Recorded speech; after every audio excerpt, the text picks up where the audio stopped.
आं रोङा गारालै बोरैलै आं फराय फरायथारनांगौ बुदों आं जायालै बे सोरो दे नों फरायग्रा जाब्रा आं मिनिंखौ बुंहरबाय थाग्रा जागोन नोंखौ देखायब्रा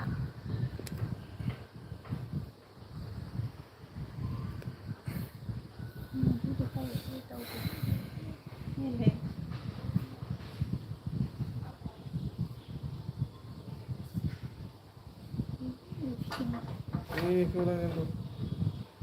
गोब्राम बोरिया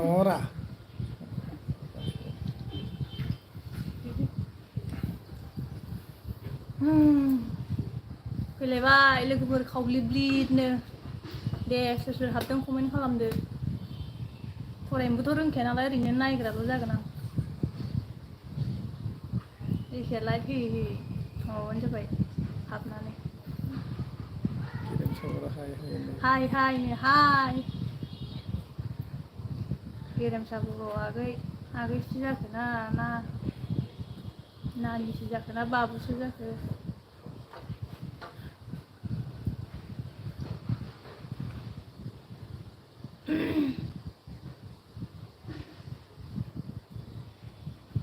दुरुङाबो गेरेमसा बर' मायो मा क्रिम मा बुस्थुलै मा खालामदों बाजैदों माबायानो जायाखै माबायानो मालाय सर्ट लिरनांगौ आरो नै नोंसोरनो खावब्लिब्लिद मोखां देखायगासिनो आबौ फैदों सोराबा न'फोन आयौ बरिया ग्रेन्ड मादार नुदोंनो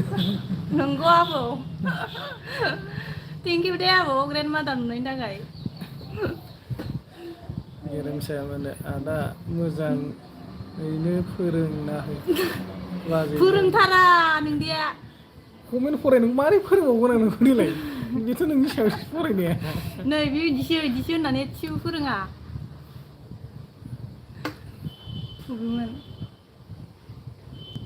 फरायखांबायब्रा गेरेमसाखौ आदा मोजाङै बैलाय फोरोंना होनदो ओमफ्राय बे निकिता बिटसवाइ निकिता बसुमतारी जे दानाया लाइभसो खालामदों होनदों दिनै बन्द' आगै दिनै जानाय बन्द' माबा मा फुजा होनखो ओइ सानैसो मा फुजानि बन्द' होखो दिनै सानसे बन्द'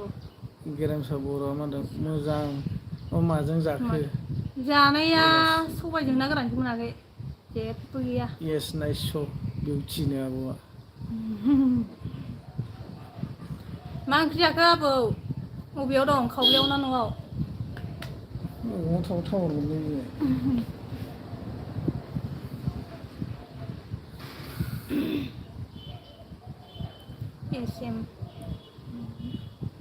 एसेम मानि फैदों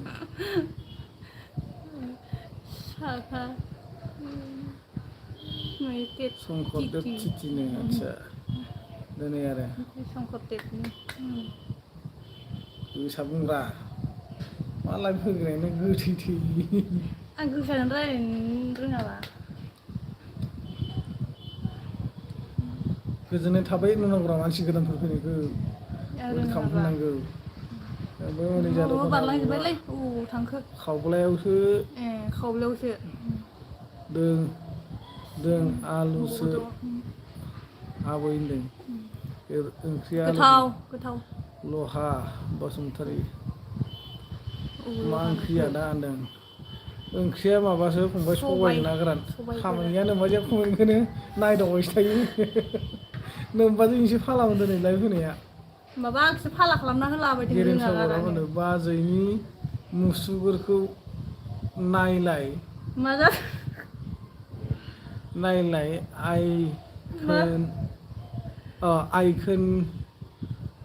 आइखोनबो मा होनदों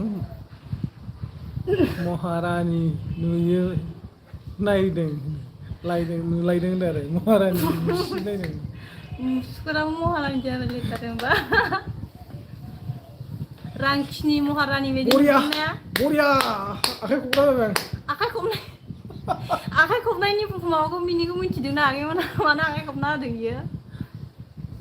बबाव थालांखो मा खालामदों नों इयारा नै मा खालामनो माने नोंसोरजोंनो सावरायगासिनो आगै फरायनोबोथ' रोंखाया नोमबाजैया मा खबर बाजै मोजाङैनो दंथ'यो र' बर्थमान फैसा नांगौलै आंनो कमेन्ट खोन्थाना होबाय थानाय ओंखायनो आं नोंखौसो फरायनो होखादोंना आं माबा बुंग्रा जागोन होननानै है सिटावलांनो बारा नाङाखै आंनाव दे माथो बिदि जानांगौ दा जाया जायोब्रा जाया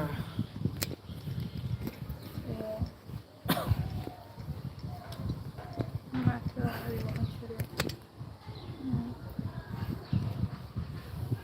ओमफ्राय नोंहालाय बबेब्रा थाइखो बिलाइ जायो बसखौ नुवाखै बिलाइ बसा थाफानो दोनबाबो थाफाथारा दिनै नुजाया नामा नुजायामोनलै आबौ आङो इनिसो फाराथारमोन दिनै सानैनिबो खालामनांगौब्रा एब्रेनानैसो थानो नागिरो बियावलाय बोरै दोनजानांगौ दोननायानो जाखाबाय दे थायो बिदि गोजौखौसो नांदों माथो दा मोजां जोंनाबो सिनायथि जाबाय गेरेमसा लाइक खालाम आदा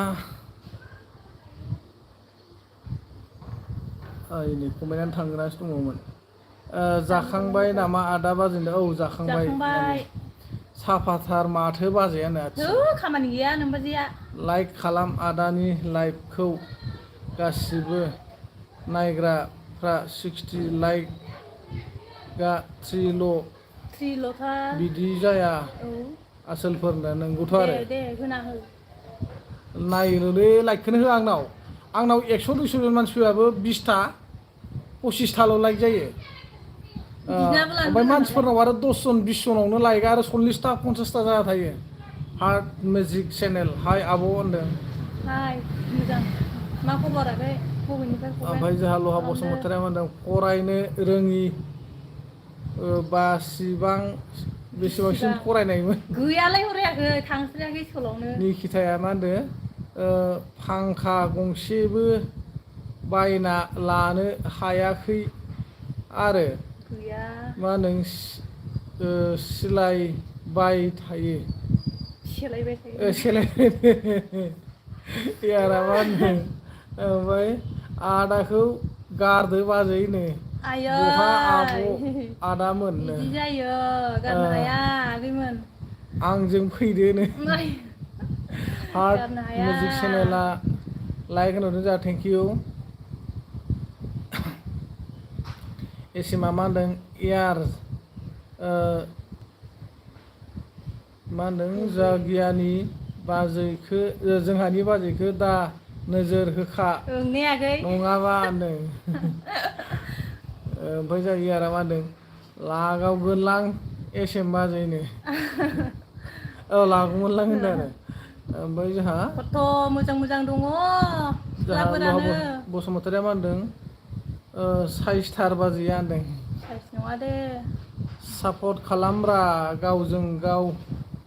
आदैमोन औलै मा सापर्ट खालामबाय जायो दाबो मोनब्रैल' ना लाइकआनो यारा मा होनदों मेगननि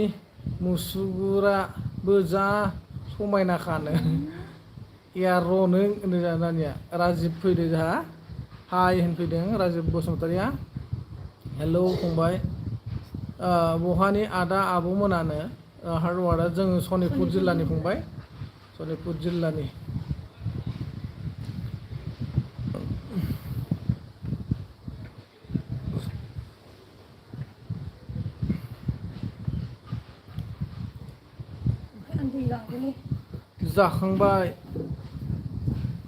जाखांबाय नामा बाजै आदा औ जाखांबाय फंबाय जाखांबाय ओमफ्राय नों बहानि जाखांबाय फंबाया ओमफ्राय हाइपार नुबस्टार नुपार्स आगैया thank you Nikita face to face साबसिन नुयो बाजैखौ जाम्बाफोर फेस नुफेरदों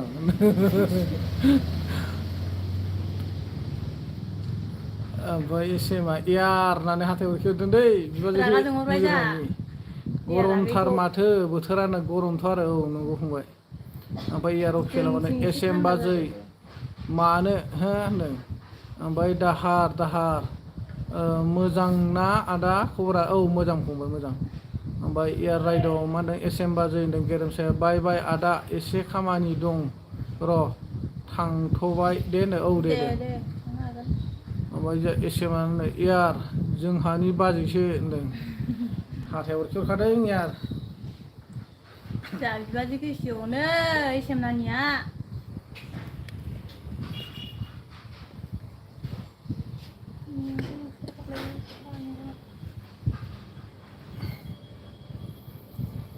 ओमफ्राय हार्ड वार्डआ मा होनदों सोर दं आदा आब'मोना न'आवनो ओरैनोथ' मेन न'आव मादार फादार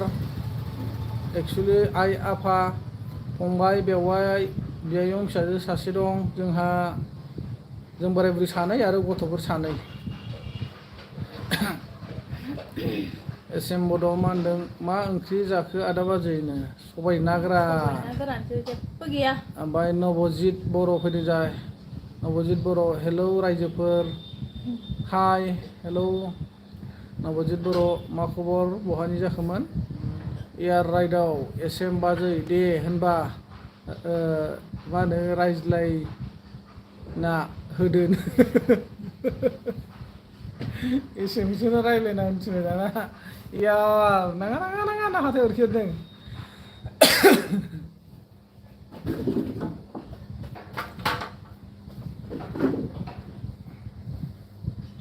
बे आथिंखौ बारहोनो दे नोंनि माबाग्रा जादो आं साइडजों नायना होग्रा जानोसै एसे लहित नार्जारि अ होनदों जा हेलौ लहित नार्जारि वेलकाम दाहारा मा होनदों बाजै बिनानाव दंना गैया माथो रावबो नायसनलानो गैया आगै बिनानाव गैजा रोङा बिब'बो गैजाया बिनानावबो गैजाया जोनोमावनो खाफाल मोनदासो एसेम हाबि दाहायनो लायगोन र' दैखांना होनदों फाग्लि लिरदोंमोन खोमा ना फाफिसो लिरदोंमोन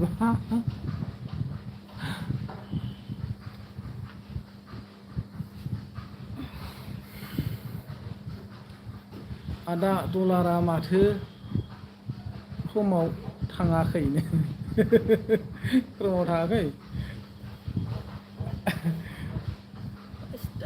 थाङाबाबो जायोना देनां खनसेनो जमा लानो हागोन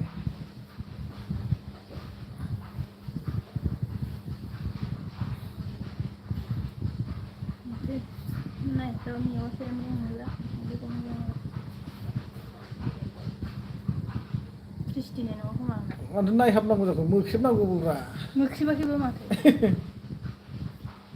बारा थ्रिस्टिनाय नङा बे नों फरायफिनदो मानसियासो थांफिनजोबलायलांबाय 100 बारबायमोन थि फरायना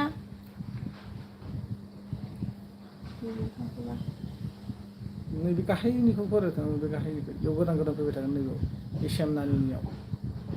बेयाव दा सोरबा गोदान बेयाव फैगोन बे दावखोलांगोन फैलाय इयार आथिं बुफायना हरनां ओमफ्राय गुरप्रित जासल हाय होनदों हेलौ गुरप्रित जेसल ভাল নে खबर न ভাল खबर नोंजों थांगोन बे बाजै यार नोंजोंखि थांगोन बे बाजैयानो थाङा थांनायनि माबा गैला हार्ट मेजिक चेनेल आंनि मा होनदों लिरनाया जा फाग्लानि कमेन्ट आदा बाजै होननांगौआ आदा आब'सो होनगासिनोमोन आं सरि आदा बाजैमोननो जेबो नङा दे हारसाफोरनि बायदि जायो दादा बायदेव होनो माथो हारसाफोर बा हौवा हिनजावखौ ओमफ्राय नबजित बर' हाय होनदों हेलौ नबजित बर' एसेम बाजै र' थांगौ लायनो होनदों मोसौ बोरमा गारि लाबोदै यार बोरमा गारि माइ लिस्टेन हाय हेलौ माइ लिस्टेन हेलौ गुरफ्रिट जसल আপনি समायना হয় असमिया হয় নহয় असमिया আমি बड' लेंगुवेज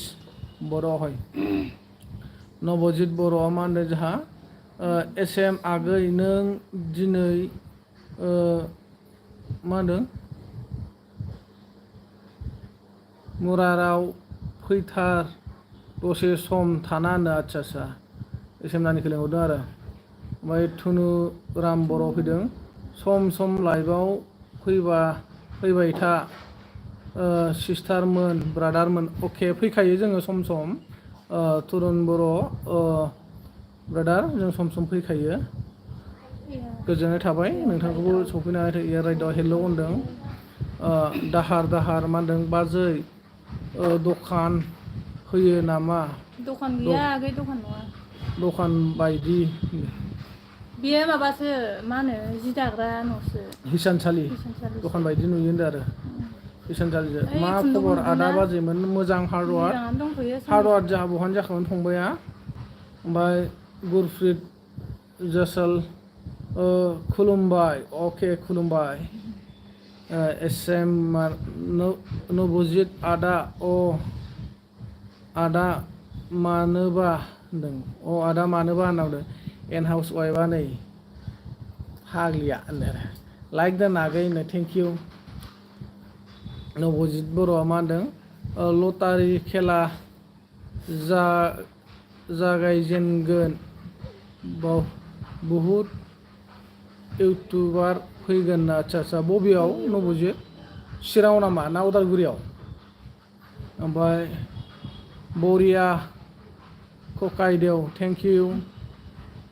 हेपि सिसबर्ड थेंक इउ वेलकाम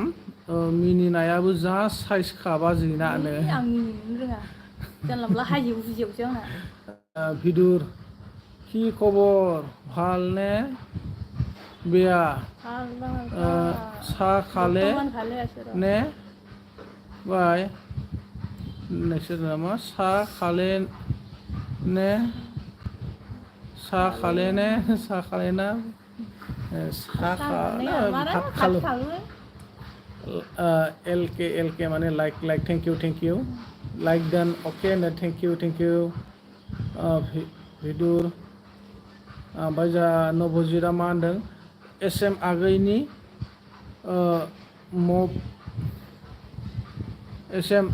मब न'खो हरलायनो बुजि मोनासै एसेम आगैनि मब न'खो हरलायनो बुजि मोनासै नबजित बर' हार्डवार्क आं उदालगुरिनिसो आदा बाजै आदसा उदालगुरि मा जायगानि फंबाय उदालगुरियाव सम थाङो आंबो एकदम ओरैजाय माबाथिं लेथनमोननिथिं एल'ग्रामनिथिं भिदुर आसाम होनना आदसा भिदुर हाय हेलौ साइलेन्ट एलबिसो आगै होनदों साइलेन्ट एलबि मा साइलेन्ट एलबि जानांगौ ओमफ्राय नबजितआ मा होनदों रङियाव लटारि खेला जागायसिगोन आदसा रङियाव आरोना रङिया मा जायगायावबा जादु मलसम आपका फेस देखा दे भाई मेरा फेस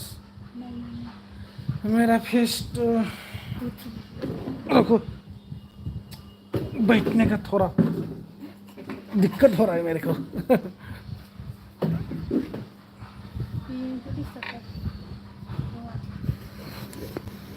अब देखा है ना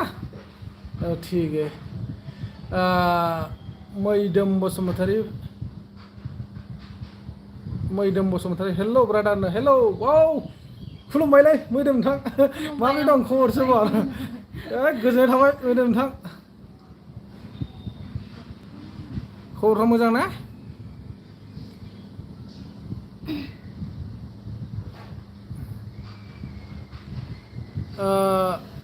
कनिका बर'आ हाय हेलौ कनिका बर'आ उत्तम एफ मा खबर आदा बाजै आं नगावनिसो आच्छा नगावनि ना थेंक इउ नगावनिफ्राय नुजाफैनायनि थाखाय फंबायनिसिम जोबोद गोजोननाय थाबाय मोजां खबरा जोंना मोजां बर्थमान एसे मा होनदों अ जागोन दे आदा नब होनदों आच्छा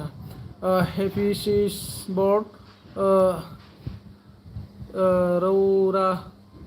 खबरा मोजां दा नों मा रावरा खबरा मोजां दा मोजां बुजायासै हेपि सिस बर्ड मा होनखो अननानै फोरमायफिननो हागोन नामा नबजितआ मा होनदों जों जिरायना दं जायगायाव एसे आगैनो आच्छा दे उदालगुरि मनपुर चन्दना गामि होनो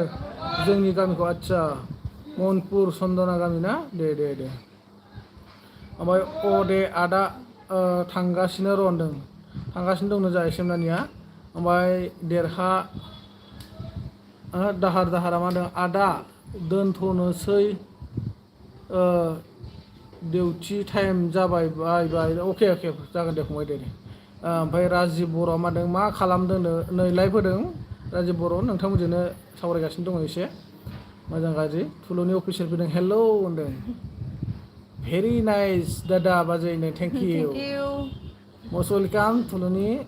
ओमफ्राय दानसोरां बर'फोरनि जा ओंखाम जाबाय आदा बाजैनो औ जाबाय ओमफ्राय मैदोम बसुमतारियानो मोजां ब्र' मा होनदों नायलाबायदों दसे टाइम पास थेंक इउ दे गोजोननाय थाबाय बेखौनो माने नुजाफैनो हानायनि थाखाय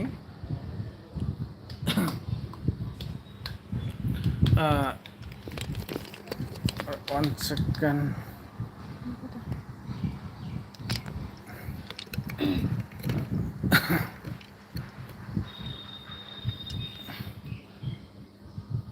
गुड आफ्टारनुन थुलुनि अफिसियेल आदा मोखां देखायबाय दानसोरां बर' आं ओंखाम जानोसै आदा बाजै मोन बायनो औ दे जादो दे हार्ड वार्क ओमफ्राय नबजितआ मा होनदों जोंहा मुरारा जायगायाव फै 1:30 बाजियाव मा होनदों दान खालामगोन आच्छा दान खालामगोननो एसेमनानि ओमफ्राय बाजै आं दिनै मा होनदों बाजै नों दिनै जि दायाखै नामा होनदों दिनै बन्द होदों दिनै मानि फुजा होनदोंमोन दिनैनो बे मा होनदों बुद्धदेबनिमोन खोमा ना बुद्धदेब दा मा होनो स्कुलबो बन्द खामानिबो बन्द होदों दिनै थेंक इउ स' माच गासैनिसिमबो जोंनि लाइभआव नुजाफैनो हानायनि थाखाय नोंथांमोननिसिम रोजा साबायखर अननानै जायफोर मोजां मोनो लाइकखौ होदो अननायनि गेजेरजों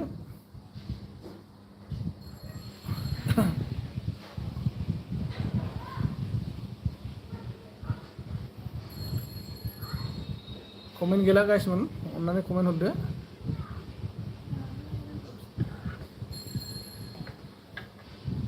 जोंहा मा होनदों BSU मा होनखोब्रा थुलुंगायालाय जोंहा बाबु होनदों खोमा मोनहानियाबो दिनै स्कुल बन्द'नो बाबु मोनहानियाबो बे फुजानि बन्द होदों ओमफ्राय जा एसेमनानिया अन ओमफ्राय थुलुंनि अफिसियेल हेपि थेंक इउ दानसोरां बर' मा होनदों बाजै माहानि आदा होनदों बाजैबो आंबो मोनसे गामिनिनो फंबाय जों गामि दरसेनिनोखा ओमफ्राय जोंहा सहिद बसुमतारिया मा होनदों आब' आंनोबो मोजां सिख्ला नायनानै दोन आं सिख्लाखौनो नागिरना मोनाखै बाराबा मा होनदों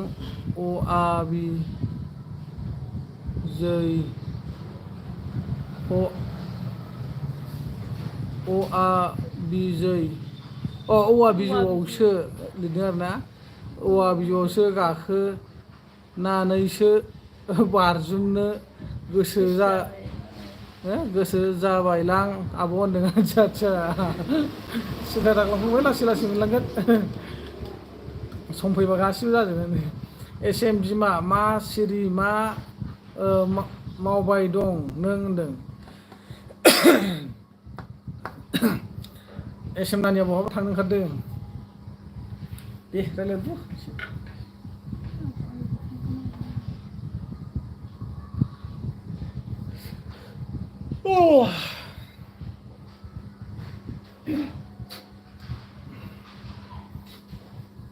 थेंक इउ जा गोरबोनिफ्राय साबायखर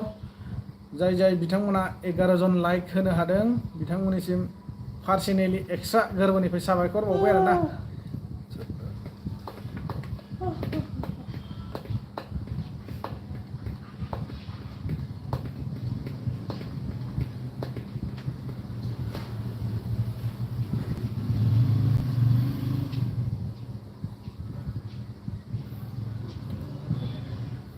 दा नोंथांमोना गासिबनाबो खबर सबर मोजां ना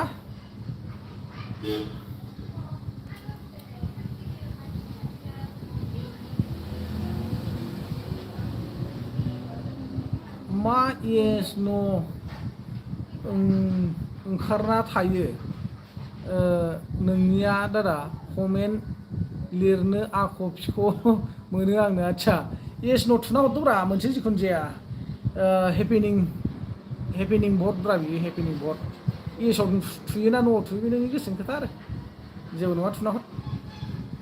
देलाय 43 दङ नों थुयोबा 44 जागोन खोमा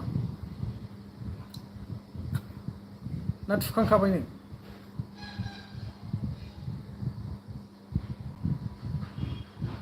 12 जन जा सासे लाइक होबावबाय थेंक इउ स' माच सोर होबावखोबा थुबाय आं येसआवनो थेंक इउ 45 जाबाय थेंक इउ गोरबोनिफ्राय साबायखर नोंथांमोननिसिम लाइकखौबो 12था खालामबाय लाइक होगिरिफोरनिसिम एक्सट्रा गोसो गोरबोनिफ्राय गोजोननाय जासिहरो 45 भट मोनबाय नों थेंक इउ देरहासिगोन होनबा आङो ना 44 माबा 45 सिटआव देरहां जाबाय ना आरो मोनबा बावबा देरहाथारसिगोन आं मोनबा सिट नांबावथारगौ ओमफ्राय जा आबौआ मा होनदों उन्दुनो ओंखारदों नामा आबैनो ओंखारदोंथ' आरो जा राहुल बर' प्रडाक्सन फैदों राहुल बर' प्रडाक्सना मा होनदों नाइस भिडिअ आदा बाजै थेंक इउ स' माच राहुल बर' प्रडाक्सन ओमफ्राय राजबंशी আহিছে আমার hello hi bro hi hello Rajbanshi hi hello most welcome সকলোকে ধন্যবাদ মোৰ অন্তৰৰ পৰা আপোনালোকে নিজৰ ভ্যালু টাইমটো এৰি পেলাই মোৰ লাইভত আহি কিনে সহায় কৰিছে সাপোর্ট কৰিছে তাৰ বাবে মোৰ অন্তৰৰ পৰা বহুত ধন্যবাদ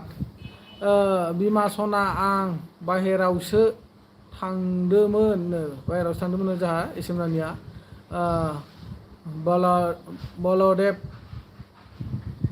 बलदेव मोसाहारी अन होनदों जोंहा थेंक इउ बलदेव मोसाहारी राजबंशी गरकट আপনার আমার तेजपुर ढेकियाजुली राजबंशी তোমার ঘর কত फुलुनि मा होनदों दिनै जेबो कन्टेन्ट लाबोआ ना मा होनो कन्टेन्टखौनो काइन मास्टाराव हाबनो बानानै दं आं बिराद एडिटिं खालामनो आलसिया जाना दं जाखांबाय नामा बाजै जाखांबायनो नोंनिया जा आबौआ मा होनदों आंबो नोंनि बुंनायखाय मा होनदों येसआव थुबाय आबौनो थेंक इउ आबौ गोजोननाय थाबाय 47 जाबाय आरो साथाम मोनबावगोन देरहाथारसिगोन आं भटखौ ना एबाराव एमएलए जाथारसिगोन आं होनदों या राजबंशी क'क्राझार आदा होनदों आदसा क'क्राझारनि ना थेंक इउ बर' खोथा रोंखायो दा राजबंसि ना ओरैनो माबाखौल'सो आइडिखौल'सो राजबंसि लादोंबा सनिया रामसियारि फैदों जा हाय नै हेलौ सनिया रामसियारि वेलकाम वेलकाम आरो सानै बावबानो देरहाथारसिगोन दो 50टा भट 31 भिउवार्स 13 लाइक थेंक इउ स' माच 13 लाइक होगिरि बिथांमोननिसिम गोरबोनिफ्राय साबायखर एक्सट्रालि साबायखर आरो मस्ट वेलकाम गोरबोनिफ्राय थेंक्स जासियो नोंथांमोनखौबो आंनि भिउवार्स बिथांमोनखौबो फैनानै आंजों जयनिं जाफैनानै नोंथांमोना सावरायफैनायनि थाखाय बा सापर्ट होफैनायनि थाखाय नायनानैबाबो बर' जाने मय आच्छा बर' जाने ना थेंक इउ स' माच थुलुनि अफिसियेला मा होनदों आंखौ रावबो सापर्ट होनो गोसो गैया नामा लोगोफोर अन्नानै आंखौबो सापर्ट होदो दे नो आच्छा सापर्ट नांगौनो थुलुनि अफिसियेलनो दाउखि जाग्रानो राजबंसि आदा होनदों औ फंबाय दे बुं बड'लेण्ड ब्रह्म फैलायबाय जोंहा थेंक इउ फंबाय बारे होनदों थेंक इउ फंबाय एस एम बर' अफिसियेला मा होनदों बे इएस न'आ मा आदानो बे हेपिनिं भट 1 नाम्बारखौ 50 जानो 1 नाम्बारखौ उइनाराव देरहा होथार आंखौ उइनाराव 100 खालामथार फाटाफाटि थुनानै आरो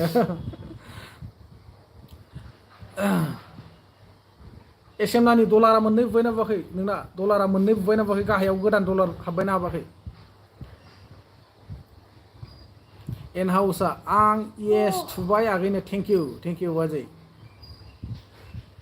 बाजै गाबसुलि आरो सासे गाबसुलिया मानो फैयाखै जाखो गाबनायाबो ओरैबायदि आरोना बिसिना ओरैबायदि सैतान माने नुजानो गिनानै लाइटखौ बन्द' खालामग्रोखायो आरो बे एन हाउस बाजैखौबो एसे बै बिजावजालिया कमेन्ट हरनानै माबानानै फन हरबाय थानानै कमेन्ट हरनायनि उनावनो एसे ओरै नायथिनानै लाइट दा सोब खोमोराव थालांखाबाय गाबनो थाखाय लाइट खोमोरबाय दोननानै हेल' डियार इउटुब फेमिलि हेल' डियार इउटुब फेमिलि जाय थुलुनिया एस एम बर' अफिसियेल FFG माने मा होनदों आरोखि लखन बसुमतारी गामियाव CM जाफै आबौ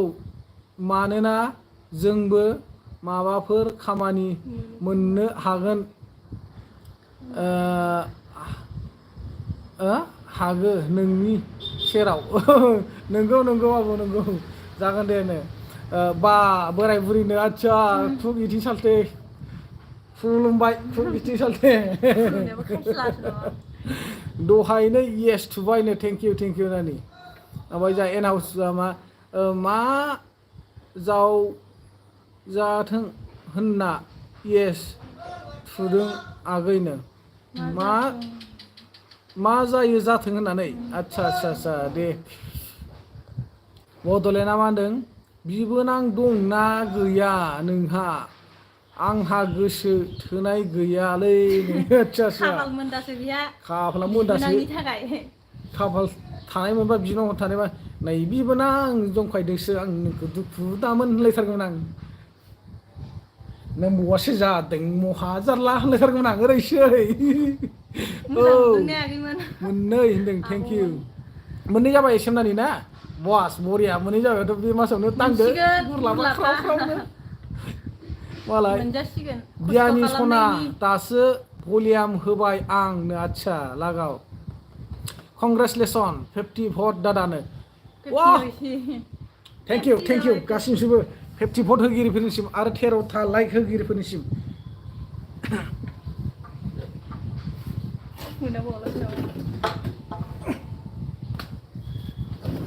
बे गुंग्राय फुगारनायाबो गलांबाय थायो आंना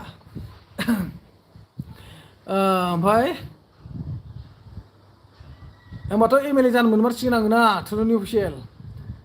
माबाफोर आसन नांगौ लांफैखा आं मा होनदों बेराया बिदिसो जानांगौ होनदों मा होनखोब्रा सालथे बरिया बिदिसो जानांगौ होनदों थेंक इउ सालथे एन हाउस बाजैया मा होनखो जोंहा बिजावजालि सना मा ओंख्रि संखो होनो जाखांबाय आब' माबासोमोन सबायजों ना गोरानजोंमोन गोथावमोन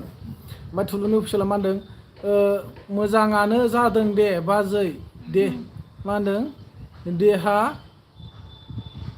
बेहा बिबोनां गैयियानो ओइ बिदिनो नंगौथ'। बड'लेण्डआ जामाने मोजां जादों। हानो ओमफ्राय येस थुबा मा जायो हो आदा होनदोंमोन आरोना ADS लिरबाय आरोखि ना जेबो जाया न' प्रब्लेम ओमफ्राय थोद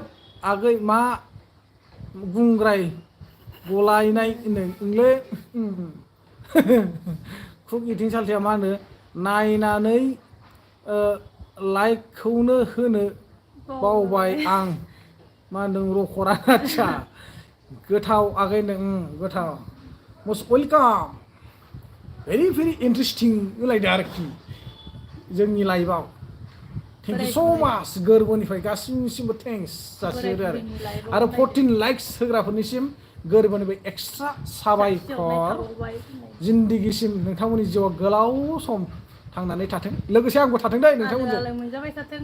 आंबो जोंबो बोराय बुरि आलो आलो मोनजाबाय थाथों है बुरिखौ माथा मारोना मा माथा मारो बेलाय बुरिया थांग्रोबाबो अरजाया आं उनाव लासै लासै बिदि जायोदां आंथ' बारा खारनो हाखानाय नंला नालाय बे थांग्रोखागोन आं लासै लासै थांगोन आरोना सिरिजोंसो थांगोन आं ग्रोब ग्रोब गाखोनानै बे लिफ्टजों थांग्रोथों सिवनो ओमफ्राय जोंहा एनाउन्स बाजै मा होनो खुब इथिं आगै सना होनो हाब सनासो बियो आं दाख्लै थांदों माथो मानसिसो नुबोदों ओमफ्राय जोंहा आरो एनाउन्स बाजै मा होनो मोनजागोन सनाफोरनो आदसा आदसा लागाव खुब इथिं सालथिया मा खावलाय हमनानै लादायदाय दै गग' जाखो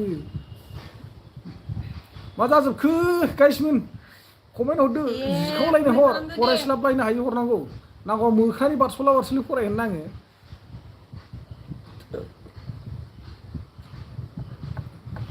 ABCDY होनखागोन आङो ओमफ्राय आंहा भिडिअ एडिट खालामनो एप्स नेम गैला काइन मास्टारबो इनसर्टबो होनो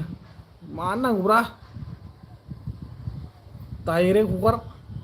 ना मा होनो ओंखाम संदोंहाय आंनो दे नोंस्रालाय सब समय बेस्थ' गावसिनाबा हरनि 12टा 1टा 2टासिम बाय ट्रा नुसनबालाय क्लिक खालामबाय लाइक होबाय ब्लड आरो ओमफ्राय जाय सोमनानिया मा होनदों गुंग्राय गलायनाय जाबाय खोमा बाजै जाबाय खोमा बाजै संनायखौ बाजैयाबो जि गोथाव सङो नालाय नोंस्रा खामानियानो कमेन्ट लिरबाय थानो हायानो आदसा दे र' आं मा होनदों मानगोरोनि मोनगरनि सालथे मा होनदों रखरा दै नों दे मन'ग्रोनो आदसा मन'गोरनो आरोना दे सालथे दे बड'लेण्डआ मा होनो आंहा जारलालै हिनजाव गैया खाफालानो दाखुरासो माबाजों बाला एसे ला खमा बिलाइ ला होथारफुनाया हाथि खमा नों दानि बुद्धिखौ लानांगौबा बांसिनसो नायजायै जागोन नों कुमार छेत्री ओ मामा होनदों हेलौ मामा कुमार छेत्री वेलकाम र' नोंबो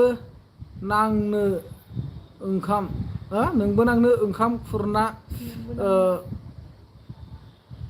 खुरनां खानसि मा होनदों खामानि मावना दासो फैदों आदसा दे खोनाहो कुमार छेत्री क्या कर रहा है मामा अभी तो देख रहा है मेरे को क्या कर रहा है आप लोग का साथ में हंसी मजाक में बात कर रहा है थोड़ा एंजॉय कर रहा है ठीक है छेत्री भाई लखना आबौ मा जा आबौ सना बे मासाव बेसे मोनगोन नोंलाय गुरलाबखो इउटुबनि बेसे फैयो एलबि मा होनदों सोंनायखौ दुखु दामोन अननानै आबौ बेसे मोनगोन बेखौथ' दा बुंनो हाया फैग्रोथोंसै टेक्सबो दानो नालाय टेक्स दाननाय मानायजों बेसेबांसो फैयो नायनोसै आरो मोनसे खोथा आबौ माने इउटुबनि मोननाय मोननायखौ इउटुबाव फोरमायनो हाया जाहैदों माने एसे माबा जायोनो मा होनो बेखौ इउटुबा आनलिगेल खालामहरोनो आरोखि नोङो फर एग्जाम्पल 20,000 मोनदोंबा 20,000 मोनदों होननानै खोन्थानो हाया जाहैदों आधाखौ खोन्थानो हागोन नों आधाखौ दोनखोमानो गोनां जागोन आरो बिदि आरोखि ओमफ्राय मन'गोरनो होननायखौनो मानगोरनो सानदों नो आयौ मिनिबावबाय जोंहा इन हाउस फाग्लिया होनदों आरो मुझे पहचान लिया मा होनो हाँ पहचान लिया ना अब तो उस दिन भी आया था हार्ड वार्ड फंबाया मा होनखो I am back brother and sister in law' लागाव सिस्टार इन ल' जाहैबाय ने थेंक इउ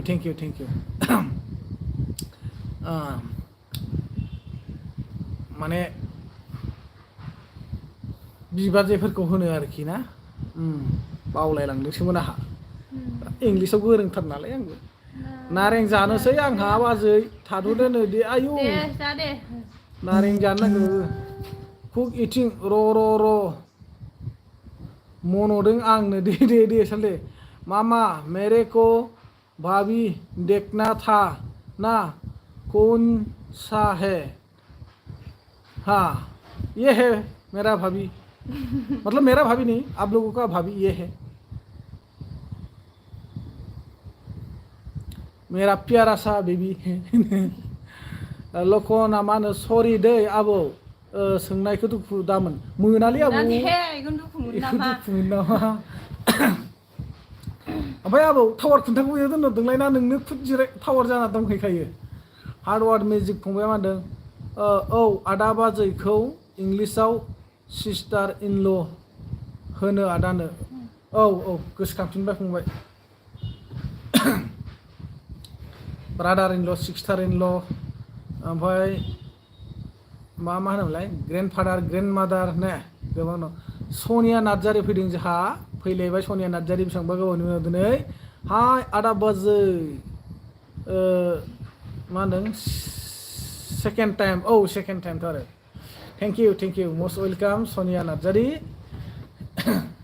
अन्नानै फोरमायफिनदो नोंनि फर्मखौ बावफिनबाय आङो फिलाप खालामनो थाखाय अन्नानै फोरमायफिनदो दे जोंहा बहानि जाखोमोन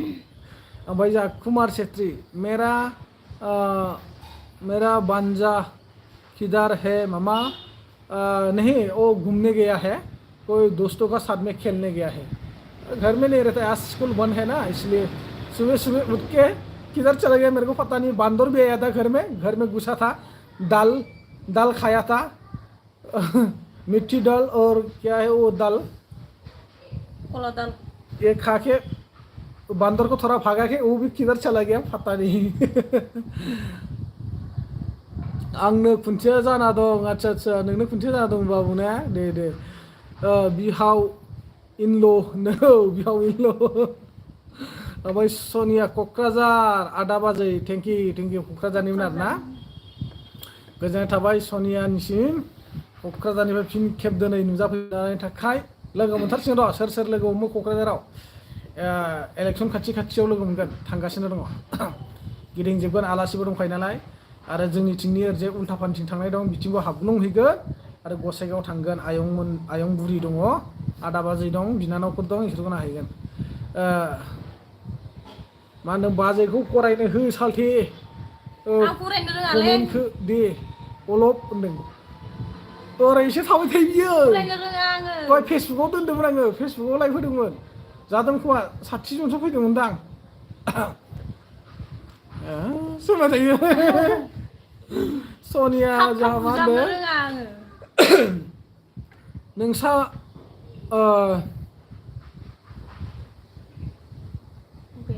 मा होनखो जा सनिया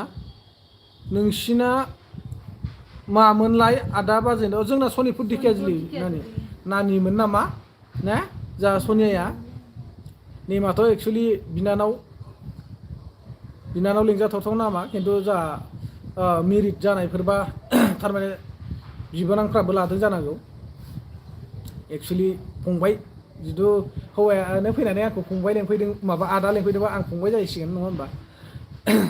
ना बेवाइफोरनि आइडि लाना फैदों नामा मेरिट जानायब्ला आरो ना स' दुखु दामोन सोंनायनि थाखाय कुमार छेत्री मामा बाबी बहुत ब्यूटीफुल है आप भी बहुत ब्यूटीफुल हो thank you so much thank you hard work फंबाया मा होनखो आदा बाजै मोना इउटुबाव भिडिअ आगारो नामा औ इउटुबाव भिडिअ आगारो फंबाय खिन्थु जों बेफोरबायदि सानैजों भिडिअ आगारफेरा सानैजों भिडिअ आगारा मानो होनबा आंना बेलेग माबासो नालाय पलिटिकेल निउस लाइननिसो बहा मा जादों बहा मा जायाखै बा माबा मोनसे बेफोरबायदिनो भाइरेलफोरनि सायाव भिडिअ लाबोनाय जायो खिन्थु भाइरेलखौ एसेबां गाज्रिलि भाइरेलखौ आं होनाय जाया मानो होनबा एसे खोथा थायोना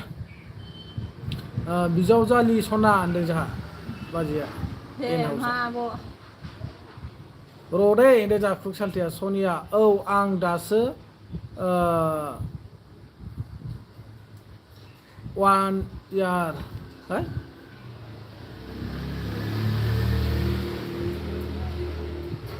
बुजिलायलाङासैलां सनियाखौ माने 1 year फरायगासिनो आरोना आच्छा 1 year आं 1 year आं आदा होनदों हा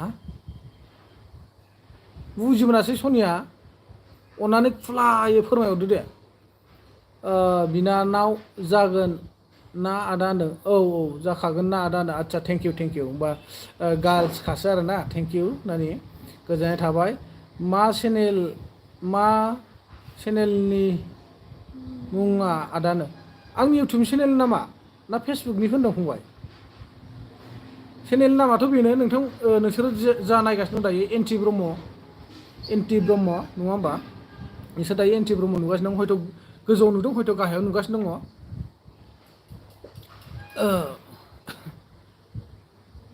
ओमफ्राय फेसबुकआ मोननै दङ मोनसे फेसबुक प्रफाइलखौ पेजआव माबा प्रमट खालामनाय आरो मोनसेया फेसबुक पेज खाथार बियो 600 जानोसै जाबाय खोमा माबाया फलोवार्सआ ओमफ्राय मोनसेया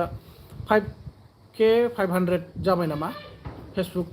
प्रफाइलखौ फल' माबा खालामनाया कनभार्ट खालामनाया बियो जाहैबाय मा होनो मनिटाइजेसन जाबाय आरोना फेसबुकआ मोनसेया लकेल मुर्गी फुल क्षेत्र लोकल मुर्गी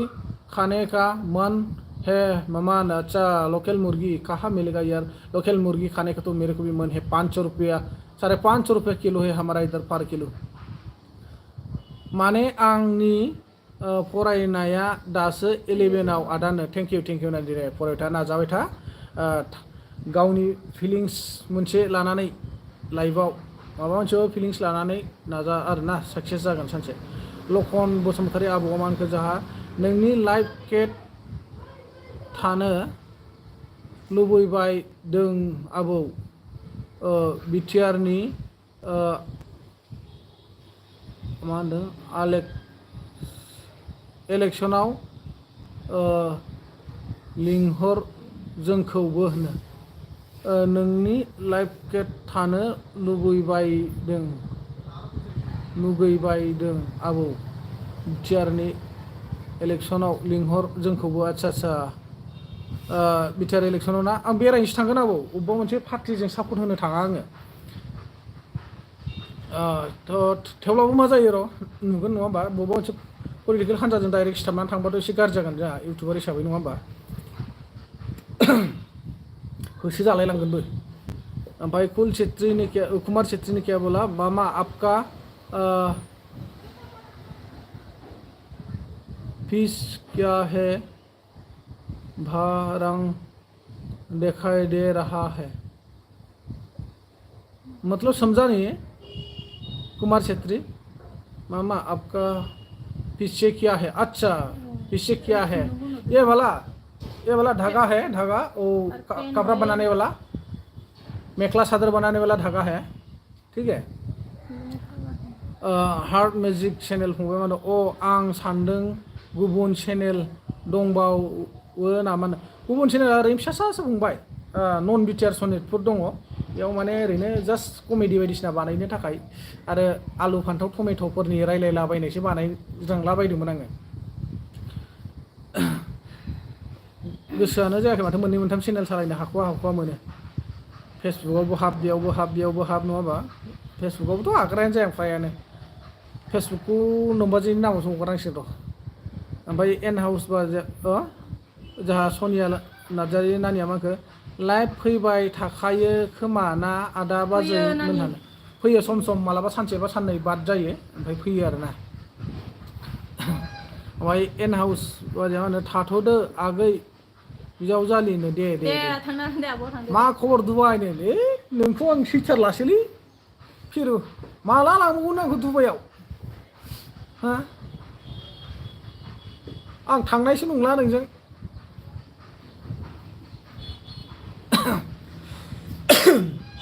थाब लांबा लांदोसो नङाबा मोनलानो आंखौ आंना ओरैबा बुरिया साफानिफ्राय साफा जाबोखाबाय खामानि गैया ने थोड़ा दिखाइए ना जरा कैसा होता है अच्छा कपड़ा देखना है ठीक है दिखाता हूँ सनिया नार्जारि नुलाबाया नालाय आं आदानो दे दे दे जेबो नङा नानि सम सम बिदिनो दिनै जेरै नुनानै हाबफैदों आरो दाख्लै जेरै नुना हाबफैदों नुबाय बायबा हाबफैबानो जाबाय ओमफ्राय सनिया नोंहा चेनेल दं नामा नानि इउटुब चेनेल दंबा अबेबा मोनसे भिडिअ कमेन्ट हरनानै दोन आं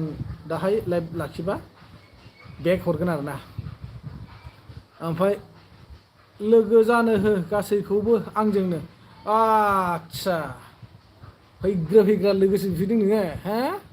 आंखौ दुबाइसिम लांनो हाला नोङो 50Kनो भिउसआनो 50K दंखायो नोंहा मोनसेयावनो बा फिरु नानिजों लोगो जानांगौनो गाइसमोन अन्नानै जायफोर फिरु नानिजों लोगो गैया लोगो खालामना सापर्ट होबानो जाबाय ब्लग भिडिअ लाबोयो मोजां मोजांनो मोसानायबो नुनो मोनगोन आरो आंजों देनां दुबाइयाव थांबा नुनो मोनगोन ना मा होनो फिरु ओमफ्राय सहिद बसुमतारी जोंहा ब्र माखो ब्र I am going to eat rice I will back after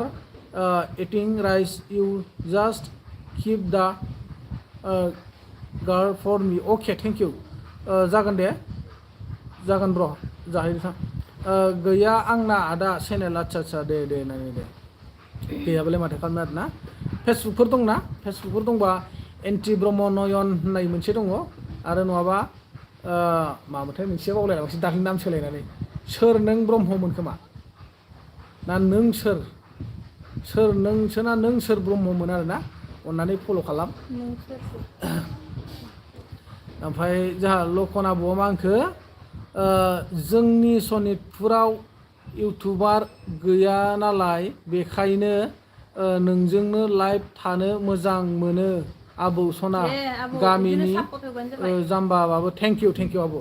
नाजानांगौ आरो जों जाबाय जायगानिनो नङा होमबा लकेलनि मानसिया लकेलाव एसेबाबो सापर्ट होलायनांगोन जोङो मोजांबाबो गाज्रिबाबो नङा होमबा नेट नांनायबा थाहैसिगौलां हजोंनो एरिया ओनसोलनि माखासे भिडिअफोर ओमफ्राय आबौ आं माखासे ओरैबायदि अबेबाफोर माबा मोनसे जायोबा नोंसोरखौ भिडिअ खालामना हरजानो लुगैयो आं 2-3 मिनिट 4 मिनिट बै दैमाफोरखौ रुपहि दैमाफ्रा दा ओरै खावब्ला थांलाय फैलाय नोंसोर बिराद दिगदार जायोना दैमाफोर देरबा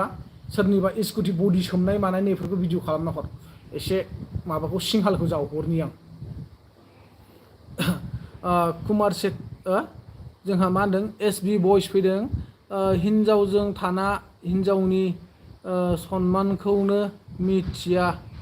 माबादि खलथा गाज्रि नोंलाय बुरबेकनो आच्छा हिन्जावखौ माबायदि सनमान होनांगौ आं माबाफोर होनदों नामा मानि खारनाव मानि बिदि कमेन्ट लिरहरखो इउटुब आरो फेसबुकआव SB बयस नोंथांखौ खावलायो आं इन्जयखौ मिथियाब्ला फेसबुकबो खुलिनाङा इउटुबबो खुलिनाङा इन्जय होनबा माखौ बुजियो एदावलायनाय जंखायलायनाय धेमालि बे मोनसे धेमालिखौ बुजिनांगोन धेमालिखौ बुजियाबा नोङो जेरावबो साक्सेस जानो हानाय नङा बे सिद्धा बाथ्रा आरोना मानो होनबा नोंखौबो आं मालाबा एदावहरनो हागौ नोंबो आंखौ एदावहरगोन नैखौ बुजियाबा जोङो जेबो खामानि गैया बै फिरु नानिखौ बुंनायखौ बुंबाय आरो बियो ओमफ्राय कुमार छेत्री देखाय ना जारा मामा देखायगा सनिया इन्स्टाखौ खिन्थालाय आदानो इन्स्टाग्रामाव आंना खामानियानो गैया मा नामथाय मोनसेया नयन ब्रह्ममोन खोमा ओमफ्राय मोनसेया एन ब्रह्ममोन नामाथाय गैया मोनसेया 51 फल'वार्स मोनसे 50ल' बाजैनि मा होनो गोजौ नामा जिनिसलै होनदों बेयो खुन्दुं खुन्दुं पाट खुन्दुं जि नायनो नामा नोंसोरो जि नायनो होननाया नै रुको दिखाता हूँ कुमार बैक कैमरा दे रहा हूँ मैं देखिए ऐसा वाला कपड़ा बनाता है यहाँ पे मेखला चादर itu kola खुन्दुंखौ मा होनो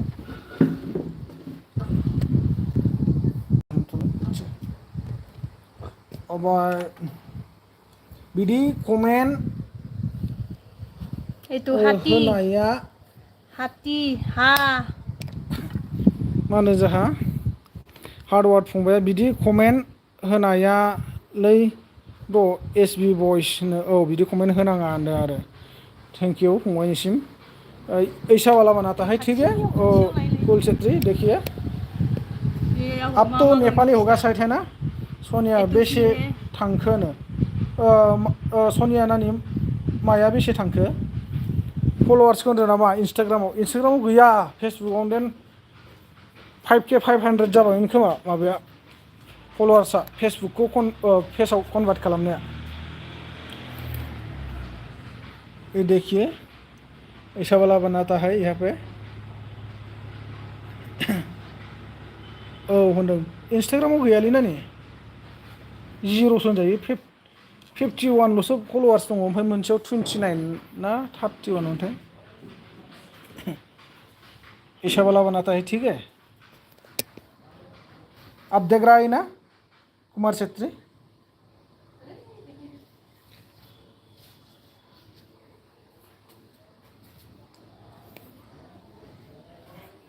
वन के बारबाय आंना आदानो अच्छा 1K बारबाय आरो ना ओमफ्राय साल्थेया मा होनदों बरिया साल्थे खामानियानो औ साल्थे मा होनदों बरिया साल्थे खामानिया औ देख रहा है ना ठीक है मामा मजा है हाँ ऐसा वाला बनाता है यहाँ पे हर चीज़ मेखला चादर मिलेगा देखिए यहाँ पे लाल रंग का बनाता है आंजोंबो लोगो जादो रा दे लोगोफोर नों औ साल्थे कुकजोंबो जादो एना 1 लाख साबस्क्राइबार जाबाय साल्थे कुक इथिंना 1 लाख साबस्क्राइबार जाबाय यहाँ पे लाल वाला बनाता है और इधर में साड़ी बनाता है साड़ी ये देखिए धागा का कलर मामा मुझे एक क्या ब्रॉड ड्रेस देना है मामा बना के वो तो अब ये खुद हमारा नहीं है क्योंकि मालिक के साथ बात करना पड़ेगा क्या डिज़ाइन का चाहिए आपको ठीक है इधर देखो साड़ी है ये साड़ी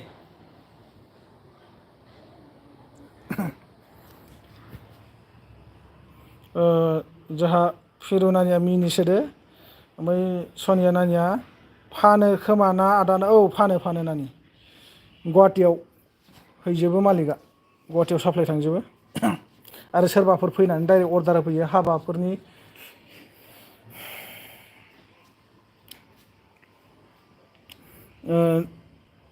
नंगौ दुबाइ औ नंगौ ओरैजाय गुफुरनि बै जाबाय गोसोम नैबे जोंहानि हिन्जाव जिरायग्रा नैबे गुफुराव बेना डिजाइना मा साइसनि जाना दं र'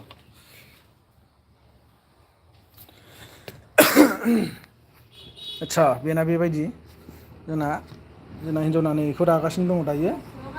हमारा वाइफ मेरा वाइफ इधर में बैठता है और इसको बना रहा है देखिए कितना अच्छा है ये छोटा छोटा हाथी है और दाग है हास है मतलब ये दाग नहीं है मतलब कोई चिड़िया है ये और इधर में हाथी है ना छोटा छोटा हाथी क्या अच्छा लग रहा है देखने में नोंसोर बेहायनो थायो नामा आदा बाजै औ जों बेयावनो थायो नैयावनो जोंनि रुमा बेसेयावनो आरो ना थरजा बेरासो रुमा बे सिङाव गादा गुदाथारलै रुमानो जाया उफाय गैया माथो खालामनो ना ओरै बाहेरायाव रुम भारा लानांगौ 2000 3000 ना भाराया नै रुमा ओरैजाय ओंखाम ओंख्रि सङो ओरैजाय उन्दुनाय बिसिना आरो बैयाव बैसांखौ गंसे बेलथायना दोनदां गरम बोथोरखाय आं हायावसो उन्दुयो दा बस्था बनानै थान्दानो ओमफ्राय तो देखा है ना कुमार छेत्री भाई, इधर में सिर्फ 7 है। और ये रहा ऊपर में मशीन रहता है, ठीक है। ये वाला जो धागा देखा है ना, ये वाला सिनारी का है। यहाँ पे जो डिजाइन मारना है, नीचे में कपड़ा में जो डिजाइन मारना है, ये है मेन चीज। इसको बोलता है सिनारी का काट, डिजाइन का काट। इसी ने सब काम करेगा। जो डिजाइन चाहिए, हाथी का, आदमी का, कुत्ता का, कोई फूल का, कोई पात का, जो भी चाहिए इसी चीज से होता है। ओमफ्राय सालथेया मानखो जोंहा खुक सालथेया आंनो गांसे बाजै दे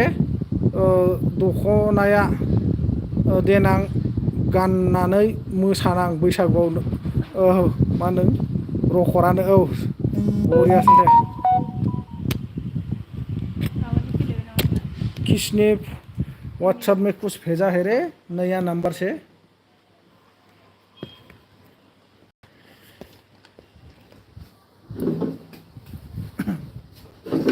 रुको अभी कमेंट देख रहा है, ठीक है।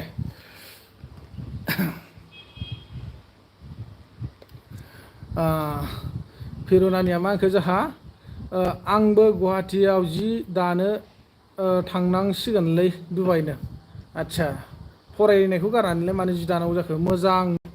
नुदोंथ'। आच्छा आच्छा दे, थेंक इउ। जेबो नङालै आदा बाजै, जोंनो थानो मोनबानो जायो। औ नङाथाय माथो ना नानि, खाफालावनो गाव गावनाव गैथ'वाब्ला आरो बहाथो जोङो हेभि माबाफ्राव थानो मोनो, नङा होमबा? भिआइपिफ्राव लासै लासै जालांगोन ने, नाजाबाय थाबानो। औ बरिया, बे मैदेर दख'नाखौनो नांगौ आंनो। जोंहाबो मोनगोन नामा सालथे खामानिखौ होनो? मानो मोना जानो सालथे, फैबानो मोनो। बे जोंनाव, जोंनि मालिकनाव नङाबाबो दस्रा मालिकनाव मोनगोन, मेरला दङ, हौवाफोरबो दायो। रबि दैमारि फैदों जोंहा, थेंक इउ रबि दैमारि। हाय ब्रादार, कैसे हो?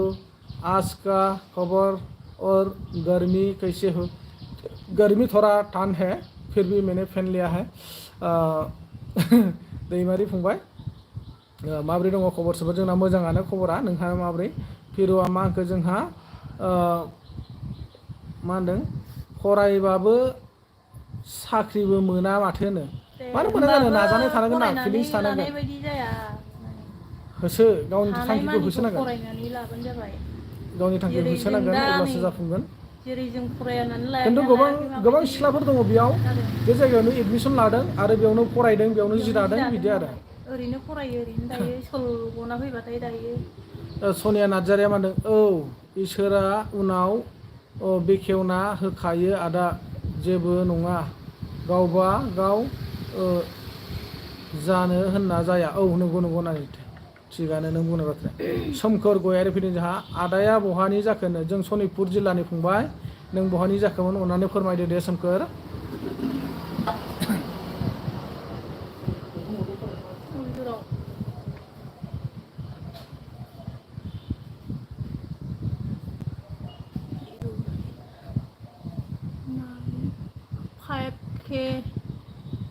Videos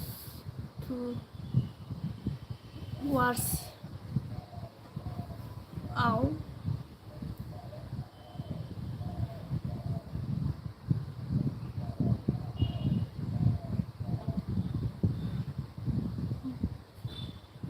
Không parlang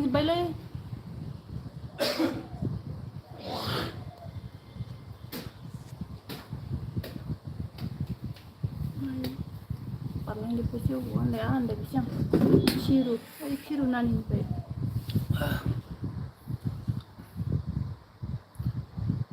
Này. ओमफ्राय जा फिरुनाया मा होनखो? नाजानायनि र' दे नाजाबाय था। आं बाक्सानि आदानो, थेंक इउ फंबाय, बाक्सानि ना। फिरुनाया मा होनदों? औ फराय दे बाजै सनानो। बाजैखौ होनाखै, गुबुनफोरखौ होनदों माने। नोंखौसो फरायनो थिनदों।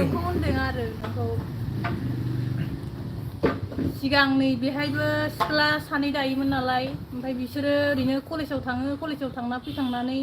बिदिनो जि दाफैयो आरो गखांबाथाय बोसोरनै जाबाय बोसोरथाम जानोसै दा नै माबा सफैबा बैसागु बोसोरथाम फैबाथाय जासिगोन बैसागु सफैबा ओमफ्राय रबि दैमारि फंबाय मादों हाँ ब्रादार मेरे लिए एक बना के राखो दख'ना जेब के लिए आच्छा आच्छा बेवाइफोरनो दख'नाखौ जोंनियाव अर्डार होआबा दाया फंबाय अर्डार नांगौ अर्डार होबासो अर्डार फैनांगोन ओमफ्राय एडभान्स गारफैनांगोन जोंनिया मालिकआ एडभान्स होआबा मालाबाबो दख'ना दाया ओइथिं दङ दै बर'फोर गोजा मोनसे मालिकआबो बर' क'क्राझारनिखा क'क्राझार माने चिरांनि आरोना नोंसोरो बेयाव भिडिअ चेक खालामबा मोनगोन आं दाख्लै सासे मानसि आथिं बायनाय भिडिअ खालामहैदों नै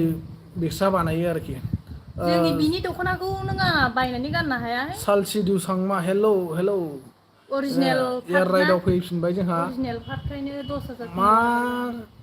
होनदों मा खालामदों ब्र होनदों लाइभ होदों ब्र गोजान गोजान आखर मुंफाफोर लिरना हरदों नुवाखै ओमफ्राय कमेन्टखौसो फरायनो होदों आं बाजिनो आं फरायनो रोङा नानि जाम्बिथालै नोंबादिया बोरैबा आंखौ मोननायसो मोननाय नङाबाथ' ओंखायनोथ' आं बायदि जाम्बि जागोनबो मोजां फरायनानै लाखा हर कोई लोग आया है मेरा लाइव में जॉइनिंग किया है लेकिन लाइक नहीं देता है रावबो लाइकखौनो होआ रावबो लाइकखौनो होआ 17थाल' दं दाबो ओमफ्राय जा इयारा मा होनदों मा ओंख्रि जाखो होनदों ओंख्रिया सबायजों ना ग्रास एयार राइडआव होनदों ABC बर' फैबाय जोंहा खबरा मोजां ना लोगो होनदों मोजां मोजां ओमफ्राय रबि दैमारिया मा होनदों ठीक है बिहू का टाइम में लेने जा रहा हूँ ओके ब्रादार हाँ फैजायो फंबाय मोनलांगोन रातुल बर' बहानि नोंसोरलाय होनदों जों सनिपुर दिखेलनि रातुल बर' नोंथाङा बहानि जाखोमोन स' थेंक इउ स' माच गोदान भिउवार्सफोरनिसिम गोरबोनिफ्राय अननायखौ जासिहरो नोंथांमोना गाव गावनि बेसेन गोसा टाइमखौ दोनथ'नानै आंनि लाइभआव दसेब्लाबो राइडआव फैदों हेफाजाब होफैदों जोबोद जोबोद साबायखर गासिबनिसिमबो लकन आबौआ मा होनखो जोंहा आबौ डाटा जोबदोंमोन दासो सोफिनदों 22 थाखानि मालाबा भिडिअ मा होनदों हरगोन आं नोंनो मा होनदों दाख्लि स्कुटिया सोमजोबदों रुपुहि फानियाव आबौनो आच्छा बेफोरखौ माबानानै हरनांगौ ओमफ्राय 7-6जनसो जमा जानांगौ बे जायगायाव एसे बुंनांगौ आरोना भिडिअ हमनांगौ भिडिअखौ केमेराखौ ओरै गोलावै ओरै साफायनाङा ओमफ्राय मा होनो जोंहा सनिया नानिया मा होनदों आदा सिगांनिफ्रायनो नोंसोर बेहायनो थाखायो नामा आदा बाजै सिगांनिफ्राय नंथारा नानि जोङो बेयाव बोसोरनै जाबाय एबार बोसोरथाम जानोसै बैसागआव मोनफैबा ओमफ्राय जोंहा रातुल बर'आ मा होनदों आं बाक्सानि थेंक इउ रातुल बर' नोंथाङा बाक्सानिफ्राय नुजाफैनो हादों बाक्सायाव खनसे थांखांबाय आंबो बै माबायाव नबस्थियाव थांखांबाय ओमफ्राय ओरै उदालगुरि ना उदालबारि होनो बिथिं बेरायहैखांबाय लोगो दंमोन बिपुल होननाय लाइक दोन सारनिसिम थेंक इउ दिङा बाबु गोजोननाय थाबाय सोमखोर गयारिया मा होनदों आदा UPPL जो BPF जो ज' जागोना जाया बायदि आदा ज' जानायबा गोजोननाय मोनगौमोन ज'आ जागोन फंबाय दे निस्सय जागोन बे बाराव जमा जागोन खिन्थु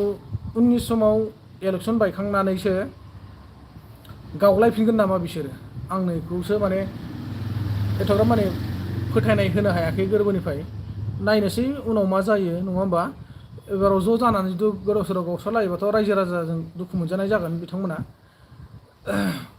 बर' समाजजों फोथायजानाय नङा आरोना ओमफ्राय जोंहा फिर'नानिया मा होनदों र'दै दसे होनदों दे फैफिनगोन आरोना दे हाय ब्र' होनदों हेलौ ब्र' माबोरै दं खबरा होनदों आरो ओमफ्राय जोंहा फिरुसना दिनैसो लोगो मोनाखै मा होनदों हाबासो जाबाय नामा लोगो नों जानो हाबासो जाखानाखाथाय ओमफ्राय सनिया नानिया मा होनदों आदा बाजै थाथ'दो कलेजाव थांनांगौनो मोसानो मा होनदों गाबोननि बागुरुम्बा मोसानोनो गाब ना मा होनखो गाबोननि ना गाबनि बागुरुम्बा मोसानांगौनो गाबनि आच्छा दे नानि दे थां मोसाहैबानो जाबाय। ओमफ्राय एयार राइदावा मा होनदों अबाव दं होनदों रुमावनो दं ब्र' आं नोंखौ जुलि लानोसै देग्लायनो नै लागाव दानिया जोंहा जुलिसो लानो ओंखारबाय जुलि नानिखौ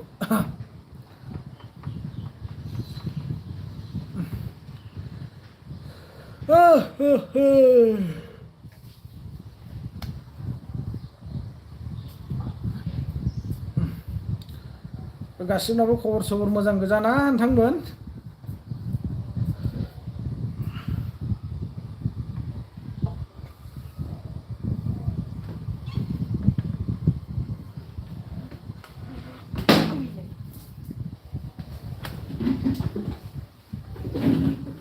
माला जग्लाया नोंलाय गावबाय नामालै गावनायाथ' गावाखै समाव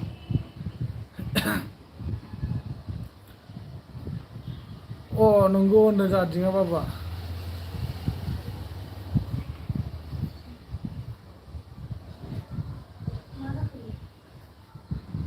लायफैनो लोगोसे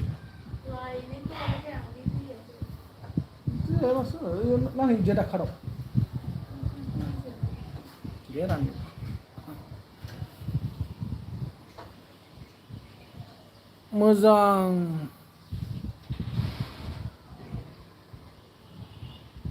मोजांमोन आदा होनदों मोजांमोन आरोना दे एस बसुमतारी फैबाय जा थेंक इउ एस बसुमतारी फंबाय जेबो नङा फंबाय दे एसे एनै मिस्टेकआ लिरफिनना हरबाबो जायो दानाबाबो जायो दे गोबां गोरोन्थि जाखायो बिदिनो बयहाबो जायो जिउआव मानसि हिसाबै मालाबा बुंनायावबो गोरोन्थि जाफ्लांगोन मालाबा लिरनायाव गोरोन्थि जाफ्लांगोन खामानि दामानियावबो जाफ्लांगोन नङा होमबा जों मानसि माहारिसो गोरोन्थिखौबो निमाहा होलायनो हानाय गोहोआ जोंनावनो दं नङा होमबा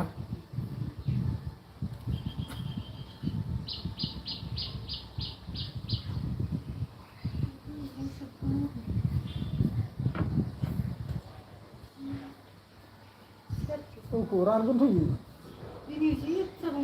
ओरै बेसारहर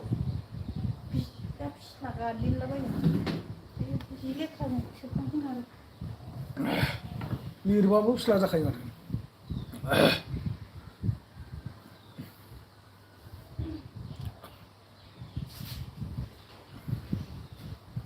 ओमफ्राय जोंहा एस बसुमतारी ब्र'आ बहानिमोनबा फैनाया फैखांबायमोन दै दा बिथाङा आंनि लाइफआव जेरावबो बेरायहैयाखै नामा ब्र' दा बेलासियाव बेरायगोन नामा बबेथिंबा ओरै पाहारथिं हाजोथिं बेरायहैनो होनना बुंदों जोंना बुरैया रं जादोंमोनलै आदा मोजां दे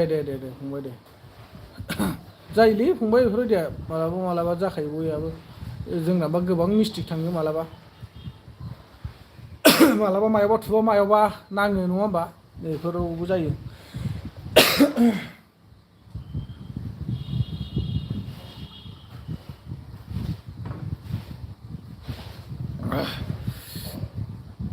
बहानिमोनलाय जोंहा एस बसुमतारी फंबाया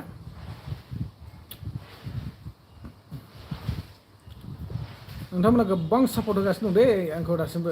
53 जन गोरबोनिफ्राय सापर्ट होगासिनो दं आंखौ 53 39 बिदि सापर्ट होगासिनो दङ जोबोद साबायखर आंबो गोरबोनिफ्राय नोंथांमोनखौ सापर्ट गोरबोनिफ्रायनो गोजोननाय जासिहरो आं धेमाजि सिलाफोथारनि आदा सिलाफोथारनि दा आं बेंगालराव दंथ'यो आच्छा दे फंबाय दे मोजां माबाफोर खामानि मावदों ना दे मा ओंख्रि जायामोन ब्र' ओंख्रिया माबासो सबायजों ना गोरान एयार राइड ब्र सबाइ ना गोरान एत्थ' टाइपिं चेन्ज खालामनो हायो नोङो गुजरातिफ्राव हर लिरनानै गुजराति लिरना हर यार ब्र गुजरातिफोरनि लिरबासो आन्दायो मानसिफ्रा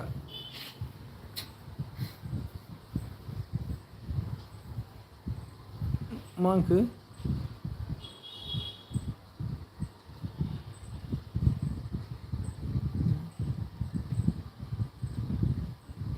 ओइ बारा सिनायालै इदिखौ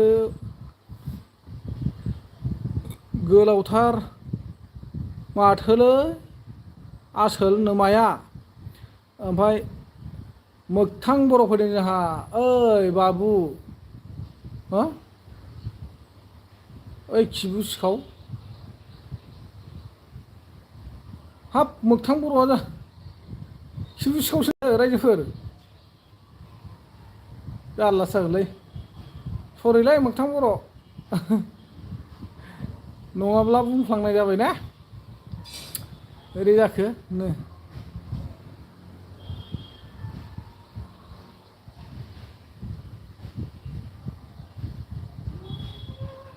नोंनि मेगनखौ नायदों आं नंगौ नामा त्रिपुरासा रोस्टार एसामिस है क्या एसामिस नहीं है हम बोडो है बोडो त्रिपुरासा हम बोडो है अब तो त्रिपुरा से है ना यार राइडाव आसामाव गरमथार नामा ब्र होनदों आच्छा आच्छा आसामाव गरमानो होनदो दा अखा गैथ'वा थेवब्लाबो दिनै एसे थान्दा आरोखि एसे नर्मेल हमना ला मैया दाख्लै 40फोर दंबा दिनै 30 बेफोरबायदि दं ओमफ्राय मनिटि बर' फैदों जोंहा लाभ फ्रम नोंनि हा मनिटि बर'आ हिन्जाव मानसिनि बायदि आइडि लाना फैदों नाथाय बिनि कमेन्टखौ नाय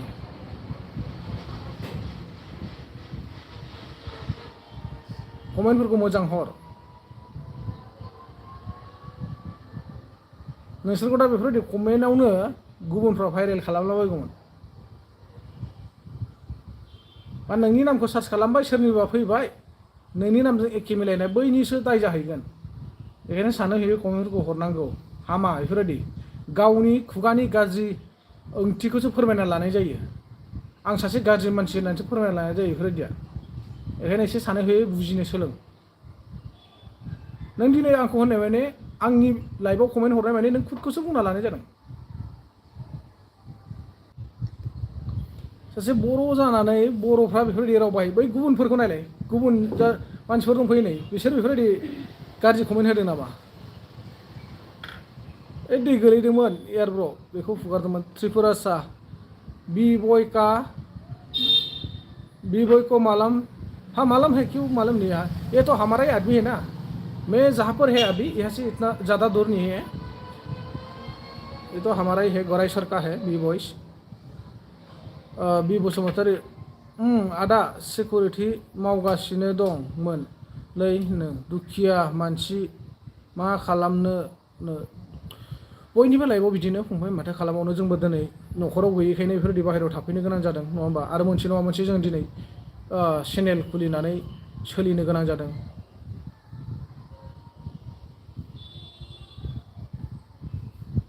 मानो होमबा मोनसे नङा मोनसे हास्थायनाय थानांगोन नङा होमबा फिलिंस थानांगोन गाव गावबागाव जिउआव लाइफआव नाजानाय थायोबासो गासिबो जाफुंगोन त्रिपुरासा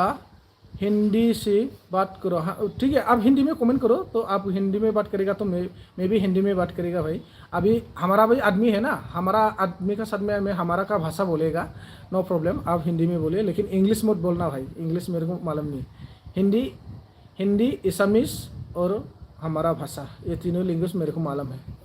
मा बिमा बुंनाय जादों बेफोरा होनो नङाथाय माथोब्रा सालथे मा खुक सालथे मा होनदों बुजानो नामा होनो खुक सालथेखौ बुनो ओंखारदों अर्जुन बसुमतारी फैदों जोंहा बाजैया बेनो नामा आदा? आं बाक्सा सालबारिनि आदा। थेंक इउ स' माच फंबाय, गोजोननाय थाबाय गावनि एड्रेसखौ खुद खोन्थानानै लाग्रोनो थाखाय। बेफोरसो मानसिनि आखल आखु, गावनि एड्रेसखौ गिबियाव फोरमायनानै लायो आरो मानसिजों सावरायो। बेनो फंबाय नोमबाजैया, बेनो दे। बेफोरसो माने मानसि जायफोर माने गिबि खेब कमेन्टआवनो ओरैबायदि माने नायथाव जायै कमेन्ट हरो, बैफोराव माने मानसिनि आखुआनो गैखाया आरोखि। बैफोर माने मानसिफोरजों हेबग्रा सुथा लाग्रा आरोखि। मानसिफोरा जेरै सोरबा हेबनो सुथा लाबाय थायो नङा होमबा, खुगा गोथाङैथ' बुंनो हाला, लोङै जायै बुंबाय, दाय जालायबाय, नैबेफोरबायदि आरोखि। ओमफ्राय जोंहा कुक इटिंआ मा होनखो, हाबनो बायोबा मानो हाबो मोखां गथ', सोर बिमाया जोनोम होदों नोंखौलाय हा दादेरनायनो। दे जाथ'बाय सालथे, गैखालाबो बेबायदि मानसिया खनसे गाहामल' कमेन्ट हरखायो। आंथ' जेबो साना मोनसे खोथायाव, डाइरेक्ट गाव गावनि बिमा बिब' बिनानावखौसो होनदों सानखायो आं।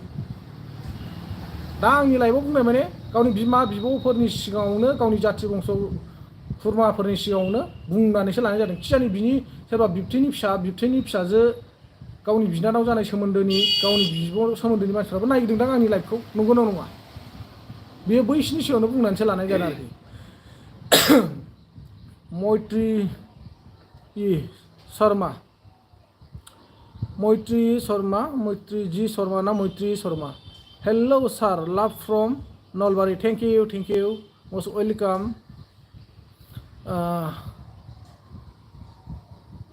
ভাল লাগিছে আপুনি অহাৰ কাৰণে। सालथे एयार जेबो नङा होजायो नों, बिदि होनना मिनिबाय जोंहा। ओमफ्राय एस बसुमतारी, राइट आदा होनदों। औ फंबाय नंगौथ' आरो। ओमफ्राय एयार राइडआव मा होनदों, बाजै दे खुब सालथे हा नों।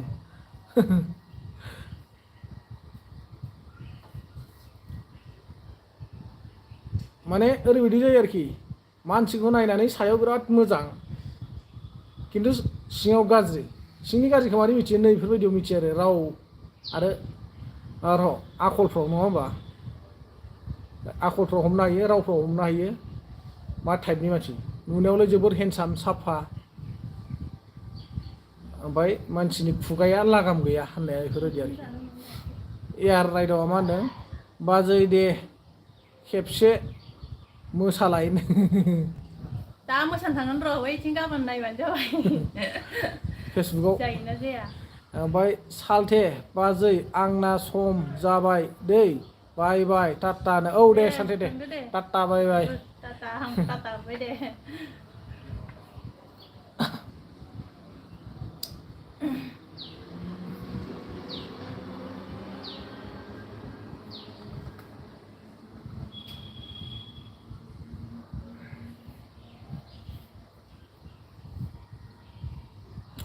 दंमारोलै संसाराव बिराद फाग्ला मानसि ना। मोजां आरो गाज्रिखौ लानानैसो मोनसे संसार सोलिगासिनो दङ। मोजां गोजाब्लाबोथ' संसारा जाखानाय नङामोन, आरो गाज्रि गोजाब्लाथ' मा जागौमोन ना। बै सासे सानै गाज्रियानो बिराद डेन्जार खालामनो हायो आरो संसारखौ।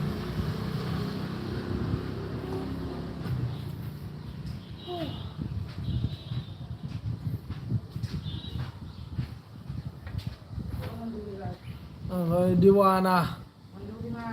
लाटका, हेलौ आदा बाजै मा खालामदोनो? दिवाना लाटका, नै नोंसोरजोंनो रायज्लायनो थाखाय लाइभ होगासिनो दं फंबाय। गोजोननाय थाबाय फंबाय, जोंनि लाइभआव नुजाफैनानै रायदावफैनायनि थाखाय जोंखौ। अके बाजै होनदों जोंहा यारा। दिवाना लाटका फंबाय बहानि जाखोमोन?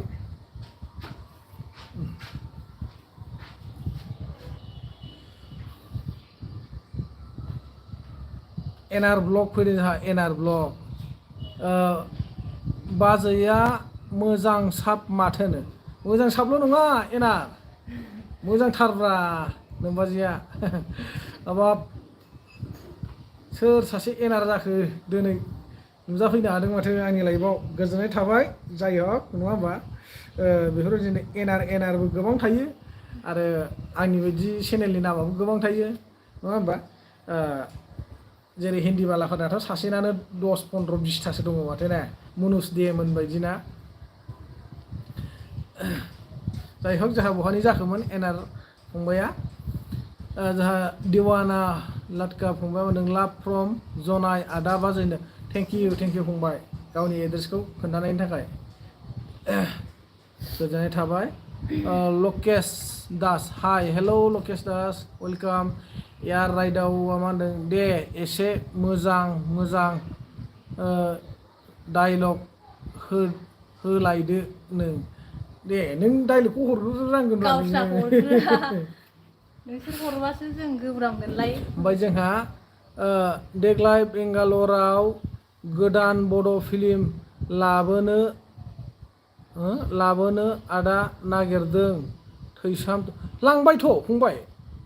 स' जाबाय खोमा देखायबाय खोमा ना दाख्लै 2 तारिख ना 3 तारिखआव जानो गोनांमोन खोमाथ' बैसोरो बेंगालर बड' वेलफेयार एस'सिएसना लांदोंना गेमस्रि आरो रुबि सोरबा थांदोंमोन थांनो गोनांमोन आरोना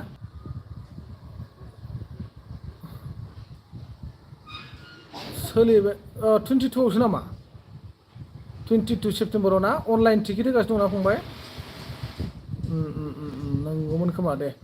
खिन्थु डेटआ 2 तारिख ना 3 तारिखआवनो लादोंमोन बिसोरो फावसायदोंसो नामाथाय ना बोरैमोनथाय मोजां गोसोआव गैलालै बाजै बिनानावफोर दं नामा नांगौ गैया बिनानाव नांगौलैमोन आरोना यारनो गैया बिनानाव गैजानो रोङा बिब'बो गैजाया 22 सेप्तेम्बराव होनदों आदसा ओमफ्राय बाजै गोनांखायसो एलबिआव मा होनदों लादोंलां होनदों थादोंलां होनदोंथ' आरो फाग्लाया औवा फांलब बिबाजैफोरनि लब औ होनदों आदसा दे टिकेट लाबाय फंबाया होमबा नायगोन ने नायदो बाजै मोजांथार माथो दे एसे मिनिदो होनदों आदसा नै जा सन्थला फंबाय फैदों जा आदा बाजैया बेनो नामा होनदों औ फंबाय बेनो गोजोननाय थाबाय फंबाय नुजाफैनो हानायनि थाखाय मोजां नायना लाखादो नोमबाजै खाख्रेबखौ खुसिया गोरान मालायखौसो खुसिया गोरान होनो नोमबाजै मा नोंदाया देनांफोर अबेबा लामा सामाफ्राव लोगो मोनबा मोजाङै मेथाइफोर जाहरदै आरो थफ्लाबो बोनना हरखा बायनानै आंबो मोनजाफैनाय बायदि ओमफ्राय लाथ'वाखैलां लाथ'वाखै लानांसिगोन आदसा दे नायदो नायनानै एसे सापर्ट खालामना हर नङा होमबा माथो खालामनो बिसोरबो खस्थ'यै बानायग्राफ्राबो बानायबाय आरो लांग्राफ्राबो गोबां खस्थ'नि गेजेरजों लांबाय नङा होमबा लांनाय जागोन नोंसोरखौनो नायगोन साननानै आसा खालामनानै बिसोरबो थांनाय जादों लांनाय जादों आंहा दिनैसो नुदो मोजाङानो आदा मेथाइ अके जागोन आदानो औ प्लास्टिकफ्रावबो बोनना हरफाखादे फंबाय बायथुमनानै थिखांलायनो हायो ओरैथो रिदां आखायाव जायगा थाबा एक्सट्रा मरा गांसे बायना होदो 10 थाखानि ओमफ्राय सोथुमजोबना हर अके होनदों इयार फाग्लाया खिन्थु इयारिंखौ जानला मोनला लाना दे बिमा मेथाइखौ बे बायदिसिना होनो हागौ मुलि सुलि खारफालाबायनाय खुनु गद गैया मानसिखौनो नायनानै बोरैबासो नुखाथारो आं जाल' खाख्रेबनि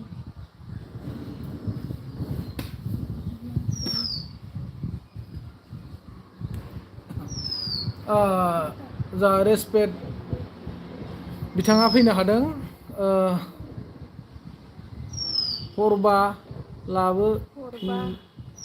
हरबा लाबोफिनजायो होनदों आदसा औ नंगौथ' आरोना बिथां नंगौ लाबोफिनजायोथ' आरोना केयार हाय हेलौ केयार सन्थला ब्लगा मा होनदों मा ओंख्रि जाखो दिनै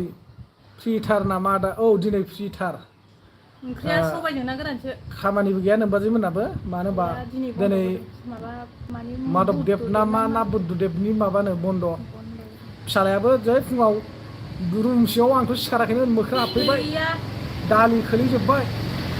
दालि सबाय खोलैलांजोब्बाय मोख्राया दिनै दालिखौ खोलैखांनायनि उनाव मोख्राखौ होसोनाय फासेनो मानसियाबो उथिमा ब्लद गेलेनो थांनाया मोख्रा दाबो दाबायफ्ला अबेबा आलासि जानायनि कन्टेक्ट दंमोन बिहा आलासि जानानै जेबो दं बिहा जालाङाखै फुङावबो ओरैनो थांबाय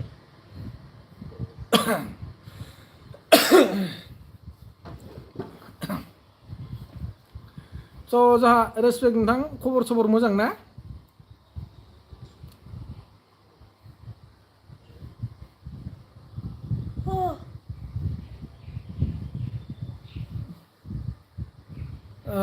लोगोफोरजों दं बियो होनदों औ लोगोफोरजों दङ मैयानो लेंबाय थादोंमोन आंखौ गाबोन थांगोन ना मामि होननानै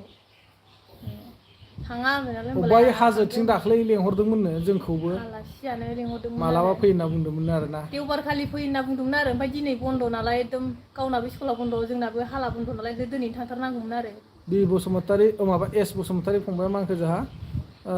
सालाकथारनो औ बिराद सालाक सालथारथारानोलाय बेयाव फैनानै बिराद सालथारथिं जाफैथारबाय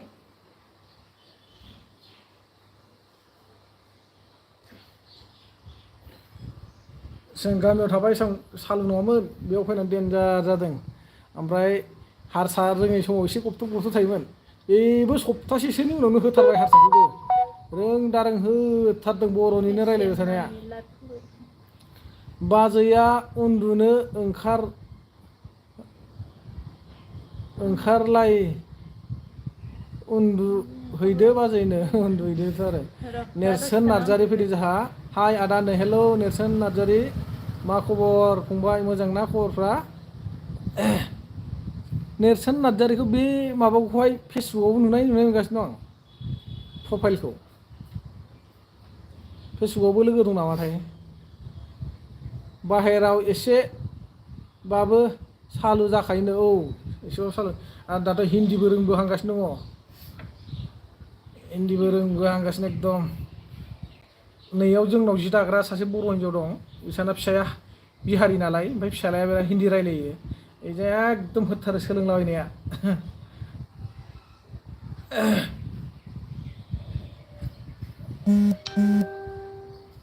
बिराद सालु जाबाय फात्ता मोनला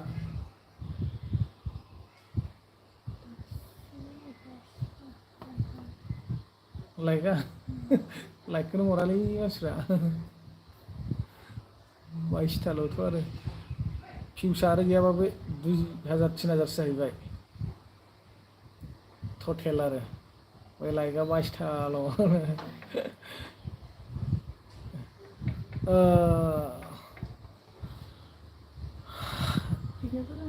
जोंहा नेरसोन नार्जारी फंबाया बहानि जाखामोनबा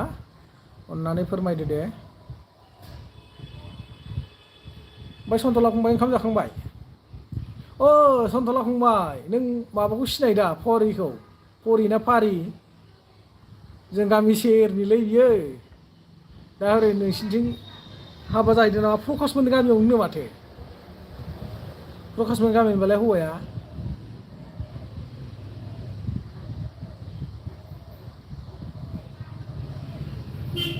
आं नोंसोर थानायावनो थायो होनना मिथिबावासोमोन दाख्लै खिथादों बियो आंनो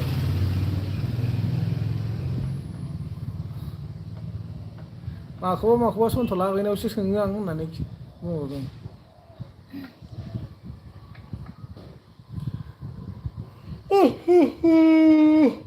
गोदो बिराद मोसायोमोनलै बिसोरो फांसनफ्राव आरो लोखि फुजाफ्राव टिकेट दानलायनानै नायोमोन बिसोरखौ लाइकखौ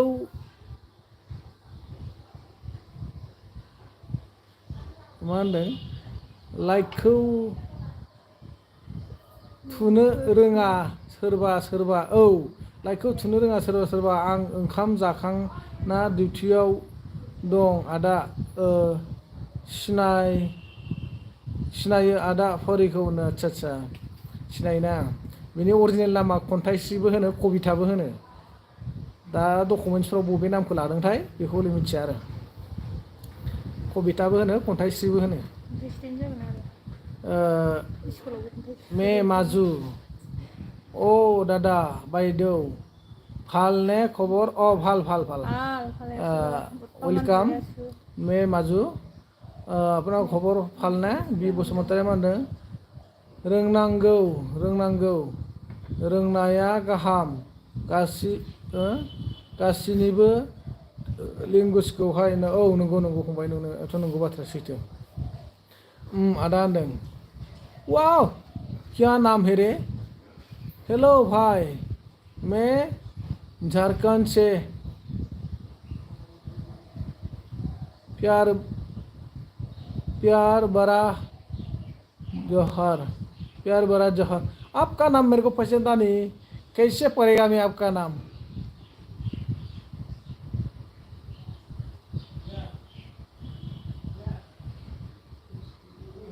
Love from Gohpur thank you so much Jongsar Basumatary अच्छा वेलकाम गहपुर मा जायगानि फंबाय गहपुराव सिगां थायोमोनलै आं रेलवेआव स्टेसनावनो आरोना स्टेसननि एसे गाहायाव थायोमोन जोङो थादों 6 माससो थानो मोनदों खोमा नङाबाबो गैयाब्लाबो 4 माससो थानो मोनदों आरोना मेजु मुरो खबर ভাল ভাত খালে নে খাইছো আমাৰ খাইছো তুমি खायसे ना नाय ककसुन सोगोम 77 फैलायबाय जोंहा गोजोननाय थाबाय गासिबनिसिमबो मस्ट वेलकाम फिन खनसेबाव गोरबोनिफ्राय आदा बाजैना मा खबर मोजां बाजैनिया मोजाङैनो जोंसार बसुमतारी होनो ककिला ब्र जोंना आच्चा ककिलानि आरोना दे ककिलाथिं ओमफ्राय ओरै थारायबारि नङा होमबा बिथिंजाय गेजेर गेजेर ककिलागुरिनिफ्राय जा बाजै मोनबोदोंमोनलै फ्रि टाइम मोनबा गारिबो सालायहैलाबायोमोन आं चिप्स थान्दा बिस्कुट बेफोरनि गारि सालायनानै लांलाबायोमोन दखान हैयोमोन मालिका हाजिरा होनानै लिंलाङोमोन आरो आंखौ ओमफ्राय मोजां ना खबरा आदानो सोमदोन बसुमतारी फैदों मोजां फंबाय मोजां गोजोननाय थाबाय फंबायनिसिम आंनि लाइभआव फैनानै रायदाव फैनायनि थाखाय स' थेंक इउ स' माच बेफोरबायदिनो मोजाङै मोजां रायज्लायफैनांगौ अननायनि गेजेरजों नङा होमबा अनलायनांगौ जों गावजों गाव दहाय सानै मानसि बिराद गाज्रि फैदोंमोन आरोखि ओमफ्राय जोंहा जोंसार बसुमतारी फंबाय मादों मा ओंख्रि जाखो दादा होनदों ओंख्रिया जोंना माबासोमोन फंबाय सबायजों ना गोरानसोमोन आसिम बारगन वेस्ट बेंगल अच्छा आपका फ्रॉम वेस्ट बंगाल है ठीक है एसामिस मालूम है आपको कोई बात नहीं हिंदी से भी बोल सकता है लेकिन मेरे को बंगाली भाषा मालूम नहीं है जोंसार फंबाया मा होनदों जोंहा रबि नार्जारि एक्टर मोननि खाथि जोंना ब्रनो थारायबारिया रबि नार्जारि मोननिखाना थारायबारि सगाथ' नोंसिनिनो जाखाबायना दादाया बबे जायगानि जों ढेकियाजुलिनि फंबाय जोङो ढेकियाजुलिनि जे आंजों नोंसिनि गहपुर ओरैजाय मा गामि ओमफ्राय नै बागान सेरनिनो दंमोन आरोना गोबाङैनो गामिनि नामखौ बावगारबाय आङो गोबां थाफायोमोन बिसोरबो आंजों खामानि मावफायोमोन बे माबायाव आरो गहपुराव फुरा सिल'नि बारिसिम लखिमपुरसिम आरो गुवाहाटिनिफ्राय बावसुला जाम्बानो बाजै नामा आदानो नंगौ फंबाय नोमबाजै बेनो दै देबजित बर' नाइस बस थेंक इउ देबजित राव होफैनायनि थाखाय गोरबोनिफ्राय साबायखर हरो आंबो नोंथांमोननिसिम बिदिनो गोजोनै थालायबाय थानो हाथों अनलायनायनि गेजेरजों नङा होमबा सोगोम मा होनो जा आदा नोंना मा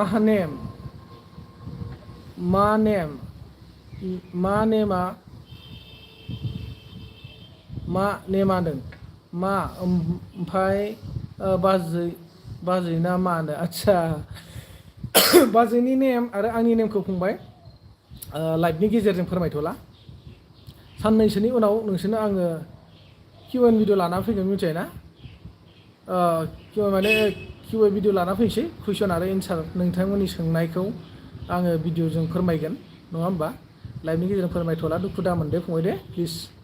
मा खबर दादानो खबरा मोजां फंबाय बिदिनो दंथ'यो मोजां गाज्रि गेजेरावनो नोंसोरना माब्रै दङ खबर सबर अननानै फोरमायदो आरो सानसुनि ओंखामफोर जाखांबायना जाखाङाखै नोंसोरो जोंहा बावसुला जाम्बा फंबाय मा होनगो न'आवनो दं नामा दा जों न'खौनो बुंथ'नांसिगोन बर्थमान भारा न' होनजायो जों जेराव खामानि मावो बेयावनो दङ बै नै खिथुनजों गोजौआव खुन्दुंफोर दंजोबो ना जोङो माने जि दाग्रा जायगायावसो थायो गुवाहाटियाव ओमफ्राय जोंहा SB अफिसियेल प्राइम भिडिअ फैदों बबेनि जों दिखियाजुलिनि फंबाय SB नोंलाय माब्रै दं खबर सबर आरो बहानि जाखो होननानै फोरमायदो दुखु मोनाब्ला नेरसोन नार्जारि फंबाय मागो नुवा नावकाटा शुक्ला इज मा होनखो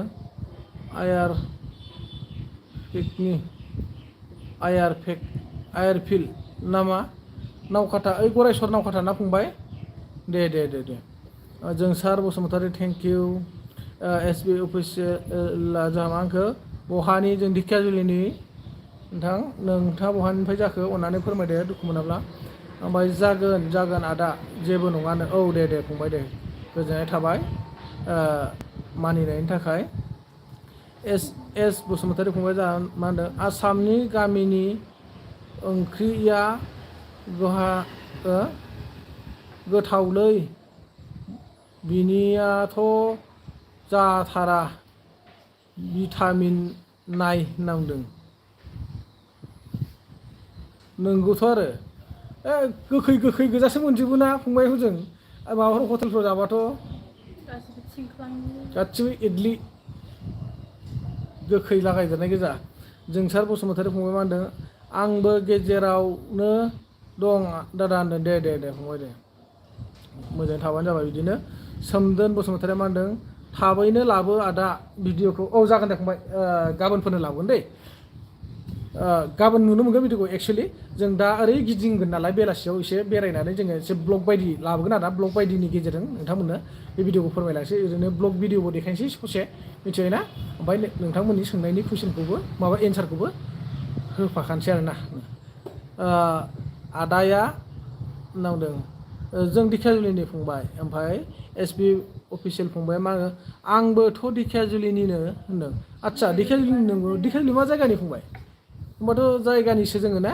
एक्सुवेलि दिखियाजुलि माने बाटासपुरनि ओरै सानजा सोनाबथिं जोंना माबा दंना हुग्राजुलिनि आङो दे फंबाय मेन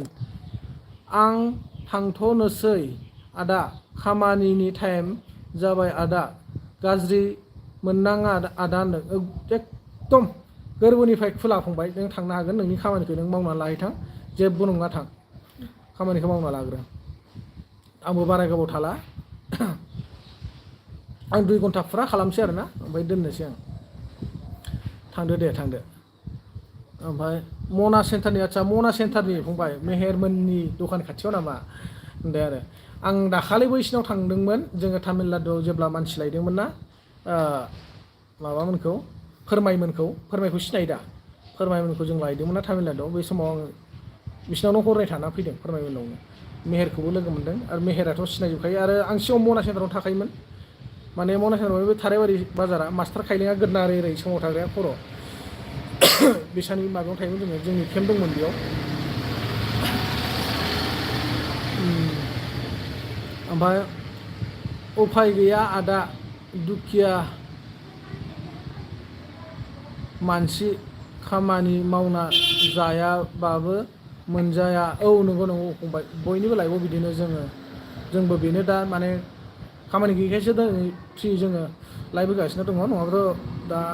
गामाखालि दा बायदिबासो होयोमोन खोमा आं औ दा बायदिबा बा दा 2टा बेफोरबायदिनिफ्राय जाबायानो 2टाया ओमफ्राय गासिबो थिंख्लां नारिखल बाथोन गोजानो औ नङाथाय माथो नोंखागौना जानो सुखुवा बिथिंनि ओंख्रिखौ गुजरातआवसो मोजां ओइ जा सन्थला फंबाय थाहैनाय जायगायाव बिराद मोजां एसे बायमोन फैफिनबाय आदानो दे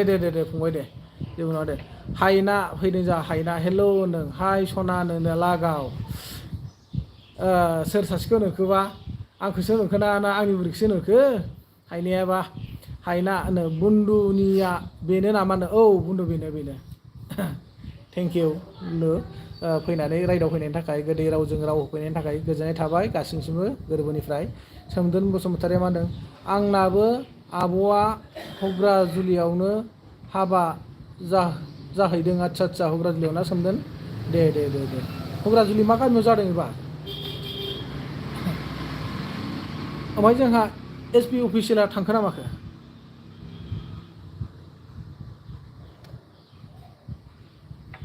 थांबाय नामा एसपि अफिसियेला सोमदोन हुग्राजुलि मा गामियाव हाबा जादों गामिखौ मिथिगौ नामा थाङाखैना थाङाखैनो दे ओमफ्राय ओंखाम जाबाय एसपि अफिसियेल फोरमायमोनखौ सिनायोना सिनायाबा फोरमायमोनखौ जों तामिलनाडु लायदोंमोन ना जों कमलखौ सिनायदा एकदम कमला जोंनि बेस्ट फ्रेन्डथार गोदो उन्दैनिफ्रायनो जोङो गामि दरसेनिखामोन आरो राङापारानिफ्रायनो कमल मंगल आं जों साथामजों थांदोंमोन ओमफ्राय फोरमाय बिमा ओमफ्राय सासे बै मना सेन्टार ओरै साहा ससे थांनानै सिगां ब्रह्म मन्दिर दंमोन ना बेजों ओरै हाबलांग्राया मेहेरमोनथिं हाबलांग्रा लामाया बिथिं दंनो न'आ आं न'खौ नुहैयाखै नाहैयाखै जि दायोनो बिस्रा जि दाग्रा माबा दंनो हिसानसालि आं गामियाव थायाना आदसा गामियाव थायाना दे बहाथो थायो फंबाय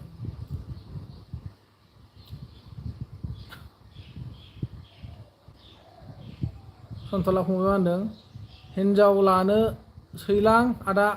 हाबायाव फैदो भिडिअ खालामथावनो आदा प्रकासखौबो लाबो लोगो मोनलायगोन औ प्रकासखौथ' लोगो मोनखांखाबाय आरो लोगो मोनबावगोन थांबाथ' आं बिसिनावसो हाबहैग्रोगोन नङा होमबा बिसिनाव हाबग्रोनानैसो नोंसिनिथिं थांगोन जागोन दे फंबाय नों लिंहरबाथ' थांगोनानो मानो थाङा जानो थांगोन दे हायनाया मा होनदों टेनसनलै बुन्दु मैया फुटबलाव क'क्राझारा जेनबाय आं सानदोंमोन बर'आनो देरहासार जाथारथों होननानै आदसा जेनबायसो होमबा ना दुखुनि बाथ्राथ' आरो मा होनबावगोन बोरैबा जेनलांखो माथो खालामबावनो फुटबलाबो मोनसे बार बायदिसो खेलायानो आं गायबायलां फुटबलाव गेलेनायावथ' माथो होनबावनो रोङामोन उदायामोन थेवब्लाबो नाम्बार 1 खनसेल' गोरबोआव थालायनाय गेलेबाय आरो सानसेयावनो 7था टिम फेजेननानै सेकेन्ड प्राइजखौ मोनजाहैबाय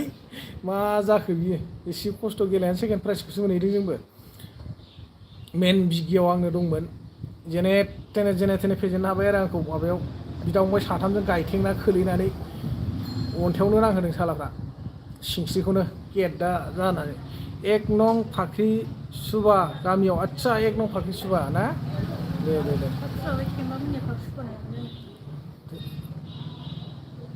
फाख्रि सुबा मिलनपुर खाथियाव दङ खोमा सेरफांगुरि मिलनपुर बे खाथियाव ओमफ्राय जोंसार बसुमतारी जाहोनो मुम्बाइ महाराष्ट्रआव थायो खामानि मावो ब्रनो दे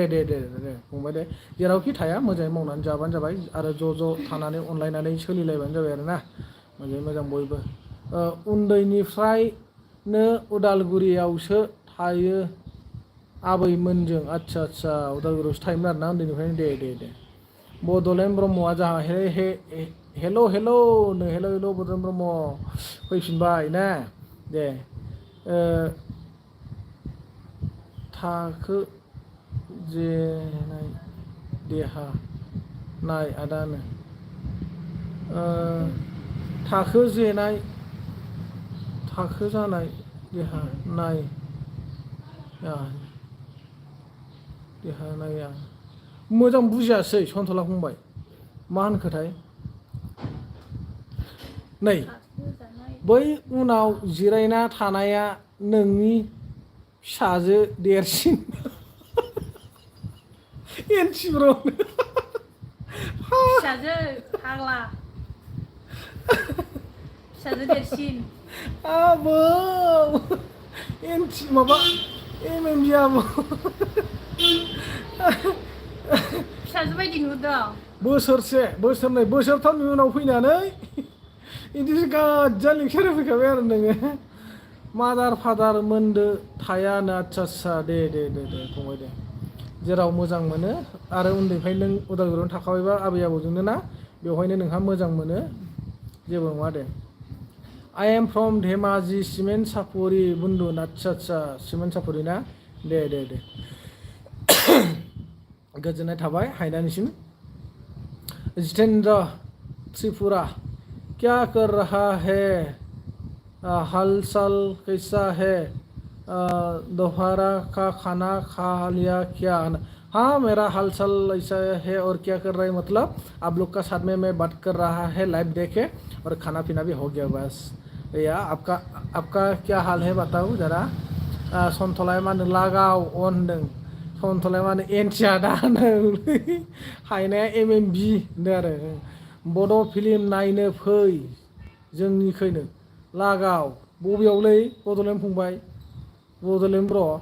बड'लेण्ड बुन्दु लाइक दोन बाग्लारि थेंक इउ साल्थिसो नै MMBआ फैबाय नालाय MBआबो जोबनायनि वार्निं फैबाय खम जारला बड' फिल्म नायनो ना ओरैयानो गैथ'वालै बड'लेण्ड मा खालामनांगौ जाखो होनदों आरो दुखिया अबस्था जाना दंथारो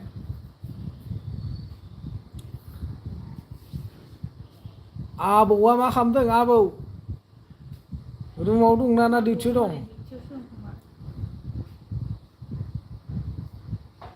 डिउटियावसो थागोन थानायाथ' टाइम जाथ'खायाखै बेहा दे सोर अननानै गोदानै फैदों लाइक होयोबा होदो नोंथांमोननि गोसोनि खोथासै आरो माथो बुंबावनो आंलाय मालाय होयिखौथ' होथारनोबो हाया हेपिनिं भटआथ' 96 थांबाय लाइकआ बेफोरबायदि फैनाय बायो बेसे मोजां जागौमोन होनदों आरो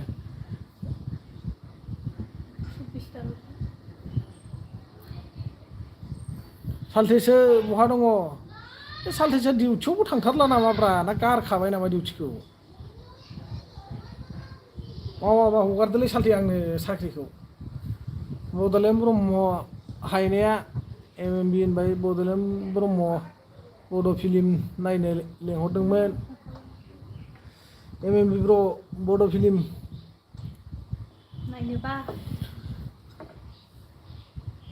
नायनो होननाया बेसेबांबा गोबावनि उनाव नै सौफैलायबाय क'क्राझार सोहोरनि सिनेमा हलाव नायनो जासिगोन आरोना फै आइफोर आफाफोर फै बयबो लैहोर फैनानै सापर्ट होफै आंनि चेनेलखौ नै ओरैसो जाबाय आरो दाना थांनो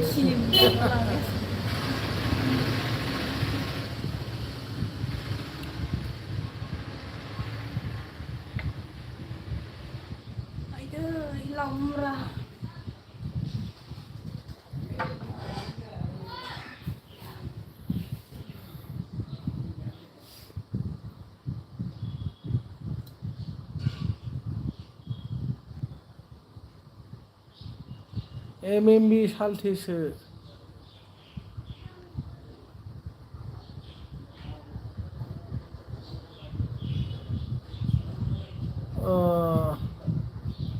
ओंखाम जाबाय नामा होनदों ओमफ्राय जितेंद्र त्रिपुरा आप लोग असम का है क्या भैया ना हाँ जी हम असम का है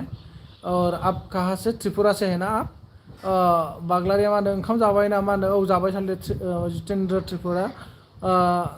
मैं हाँ अच्छा है मेरा भी हाल चाल अच्छा ठीक है नाइस आदा बाजै थैंक यू BK ब्लगार फैनो जोंहा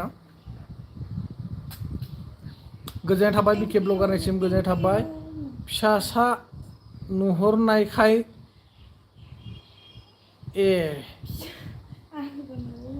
फिसाजो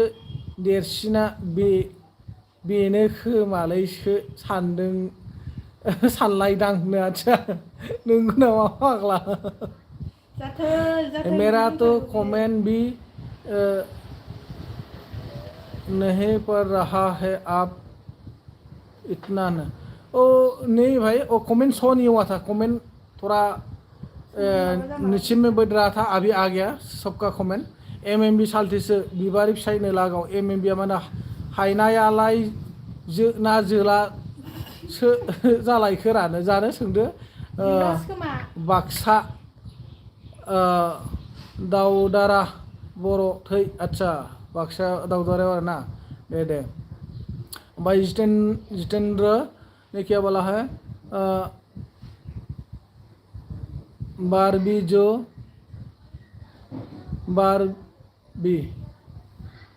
बारबी जो बहुत सुंदर भाभी जो बहुत सुंदर है भैया ना थैंक यू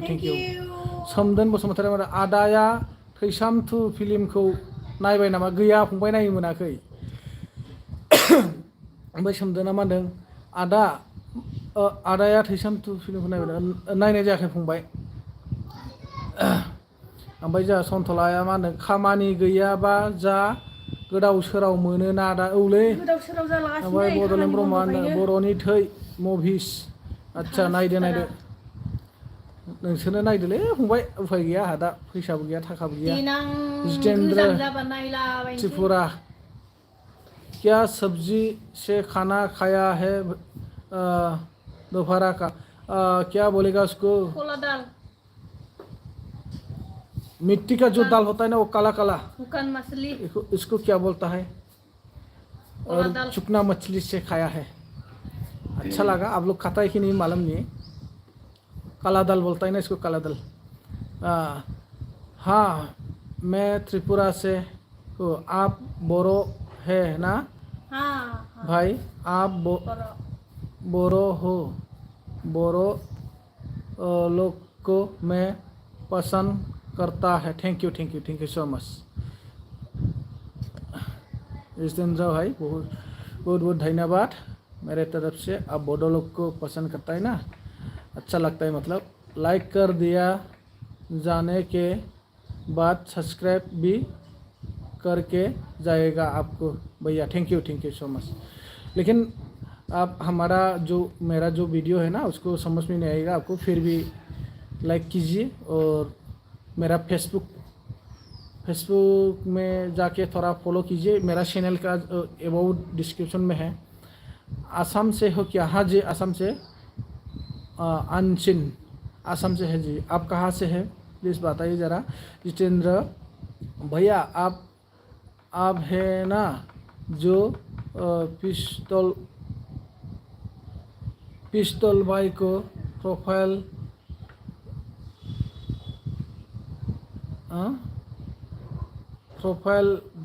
है फिल्म का जो बोडो फिल्म का हीरो है द्वारा देख रहे हैं आप अच्छा ठीक है जितेंद्र ने क्या बोला आप भी बहुत हैंडसम है भैया थैंक यू सो मच तो दोस्तों मैं अभी लाइव को रखने वाला है 2 आवर्स पूरा कंप्लीट हो गया मेरा जो MB है ना MB का भी वार्निंग आ गया है 50% से ज़्यादा हो गया इसलिए मैं लाइव को रखने वाला है आप लोग बुरा मत मानो और दूसरा दिन को फिर मिलेंगे जायफोर बिथांमोना गोदानै फैदों नोंथांमोनखौ आं गोरबोनिफ्राय गोजोननाय जासिहरबाय लोगोसे नोंथांमोना आंखौ गोरबोनिफ्राय सापर्ट होनायनि थाखाय रोजा रोजा साबायखर आङो दायो लाइभखौ लाखिनाय जासिगोन नोंथांमोन मानोना टाइमबो जाबाय 2 घन्टा जाबाय नै लाइभआ अके ब्रादार लोगो मोनफिनगोन औ फंबाय दे जागोन दे चेनेलखौथ' साबस्क्राइब खालामखाबायबा आरो लोगो मोनलायखासिगोन जोंहा SB अफिसियेल फंबाय दंमोन थांखो ना माखो गासिबनिसिमबो गोरबोनिफ्राय अननायखौ जासिहरबाय आरो आं लाइभखौ लाखिबाय एसेखिनियावनो दे तो ठीक है फिर मिलेंगे नेक्स्ट टाइम मैं आप लोग का लैंग्वेज थोड़ा मेरा समझ में आती है मैं भी अच्छा ठीक है आप लोग का लैंग्वेज से हमारा लैंग्वेज थोड़ा सेम है हाँ जी सही बात आपने सही बोला है भाई बसंता बर' फैदों हाय बाजै होनोमोन जोंहा हेलौ दोननोसै जोंना एलबिखौनो टाइम जाबायना एलबि दोननाय 2 घन्टा 1 मिनिट जाबाय जोङो एलबिखौ दोननोसै उनाव लोगो मोनफिनसिगोन एमबिनिबो वार्निं फैबाय एमबियाबो जोबसिगोन नालाय दा जोङो लाइभखौ एसेखिनियाव लाखिनोसै दे उनाव लोगो मोनलायसिगोन नोंथांमोन सोरबाफोर गोदान फैदोंबा चेनेलखौ साबस्क्राइब खालामना लादो उनाव रायलायबाय थानो हासिगोन बासन्ता बर' आइ एम फ्रम कर्नाटका आदा थेंक इउ कर्नाटकआव थायो आरोना गोजोननाय थाबाय फंबाय दे मस्ट वेलकाम नेक्स्ट टाइमाव दे बयखौबो इनभाइट खालामनानै दोनखानाय जाबाय जायफोर नटिफिकेसन मोनहैयो नोंथांमोना फैनो हागोन कौन नया आया है चैनल को सब्सक्राइब करके नोटिफिकेशन बेल को ऑल करके रखो नेक्स्ट टाइम जब मैं एलबी देगा ना तो जल्दी से मिल जाएगा और जब भी मैं वीडियो अपलोड करेगा तब भी आप लोग को मिलेगा जितेंद्र ने क्या बोला आप लोग का अंदर का जो भैया है उधर का जो भैया है बोरो है भाई भी हमारे घर में काम करते हैं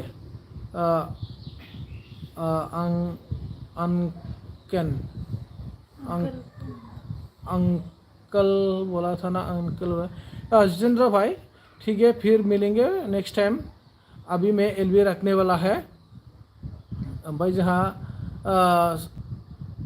सन्ता बर'आ मा होनो अके सार थेंक इउ फंबाय ओमफ्राय जोंहा एमएमबिआ मा होनो आंबो दा एसे मोखां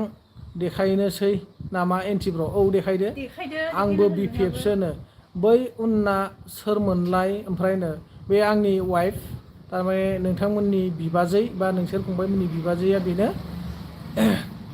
ओमफ्राय जोंहा दिवाना लड़काया मा होनो बाय बाय आदा बाजै बाय बाय फंबाय नेक्स्ट टाइमाव लोगो मोनलायसिगोन दै गोरबोनिफ्राय साबायखर होबाय नोंथांमोनखौ आङो दिनैनि लाइभखौ एसेखिनियावनो दोननाय जाबाय दै फिर मिलेंगे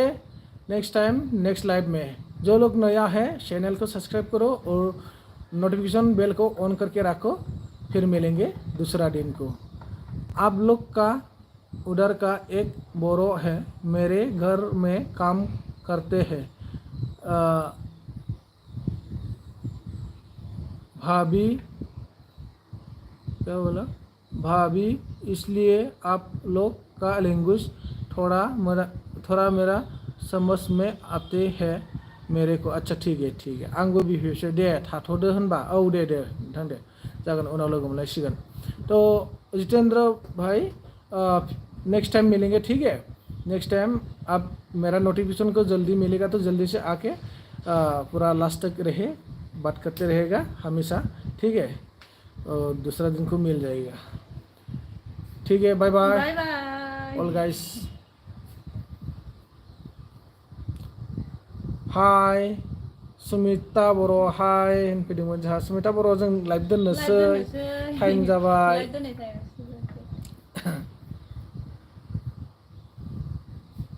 गोबाव सम जाबायना दोननोसै जोङो दै ठीक है मैं नोटिफिकेशन दबा दिया ठीक है thank you so much thank you very thanks Jitendra भैया ठीक है फिर मिलेंगे नेक्स्ट टाइम बाय बाय करो जितेंद्र भाई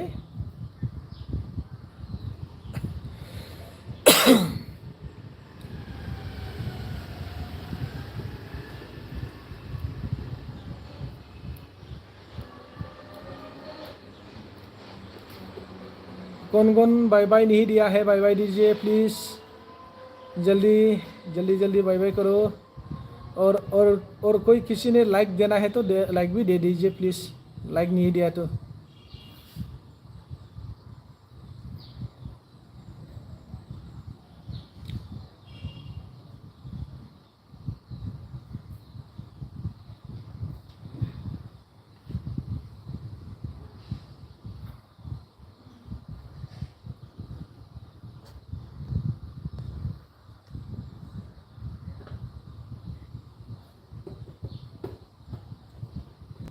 ओके ऑल गाइस बाय बाय नेक्स्ट टाइम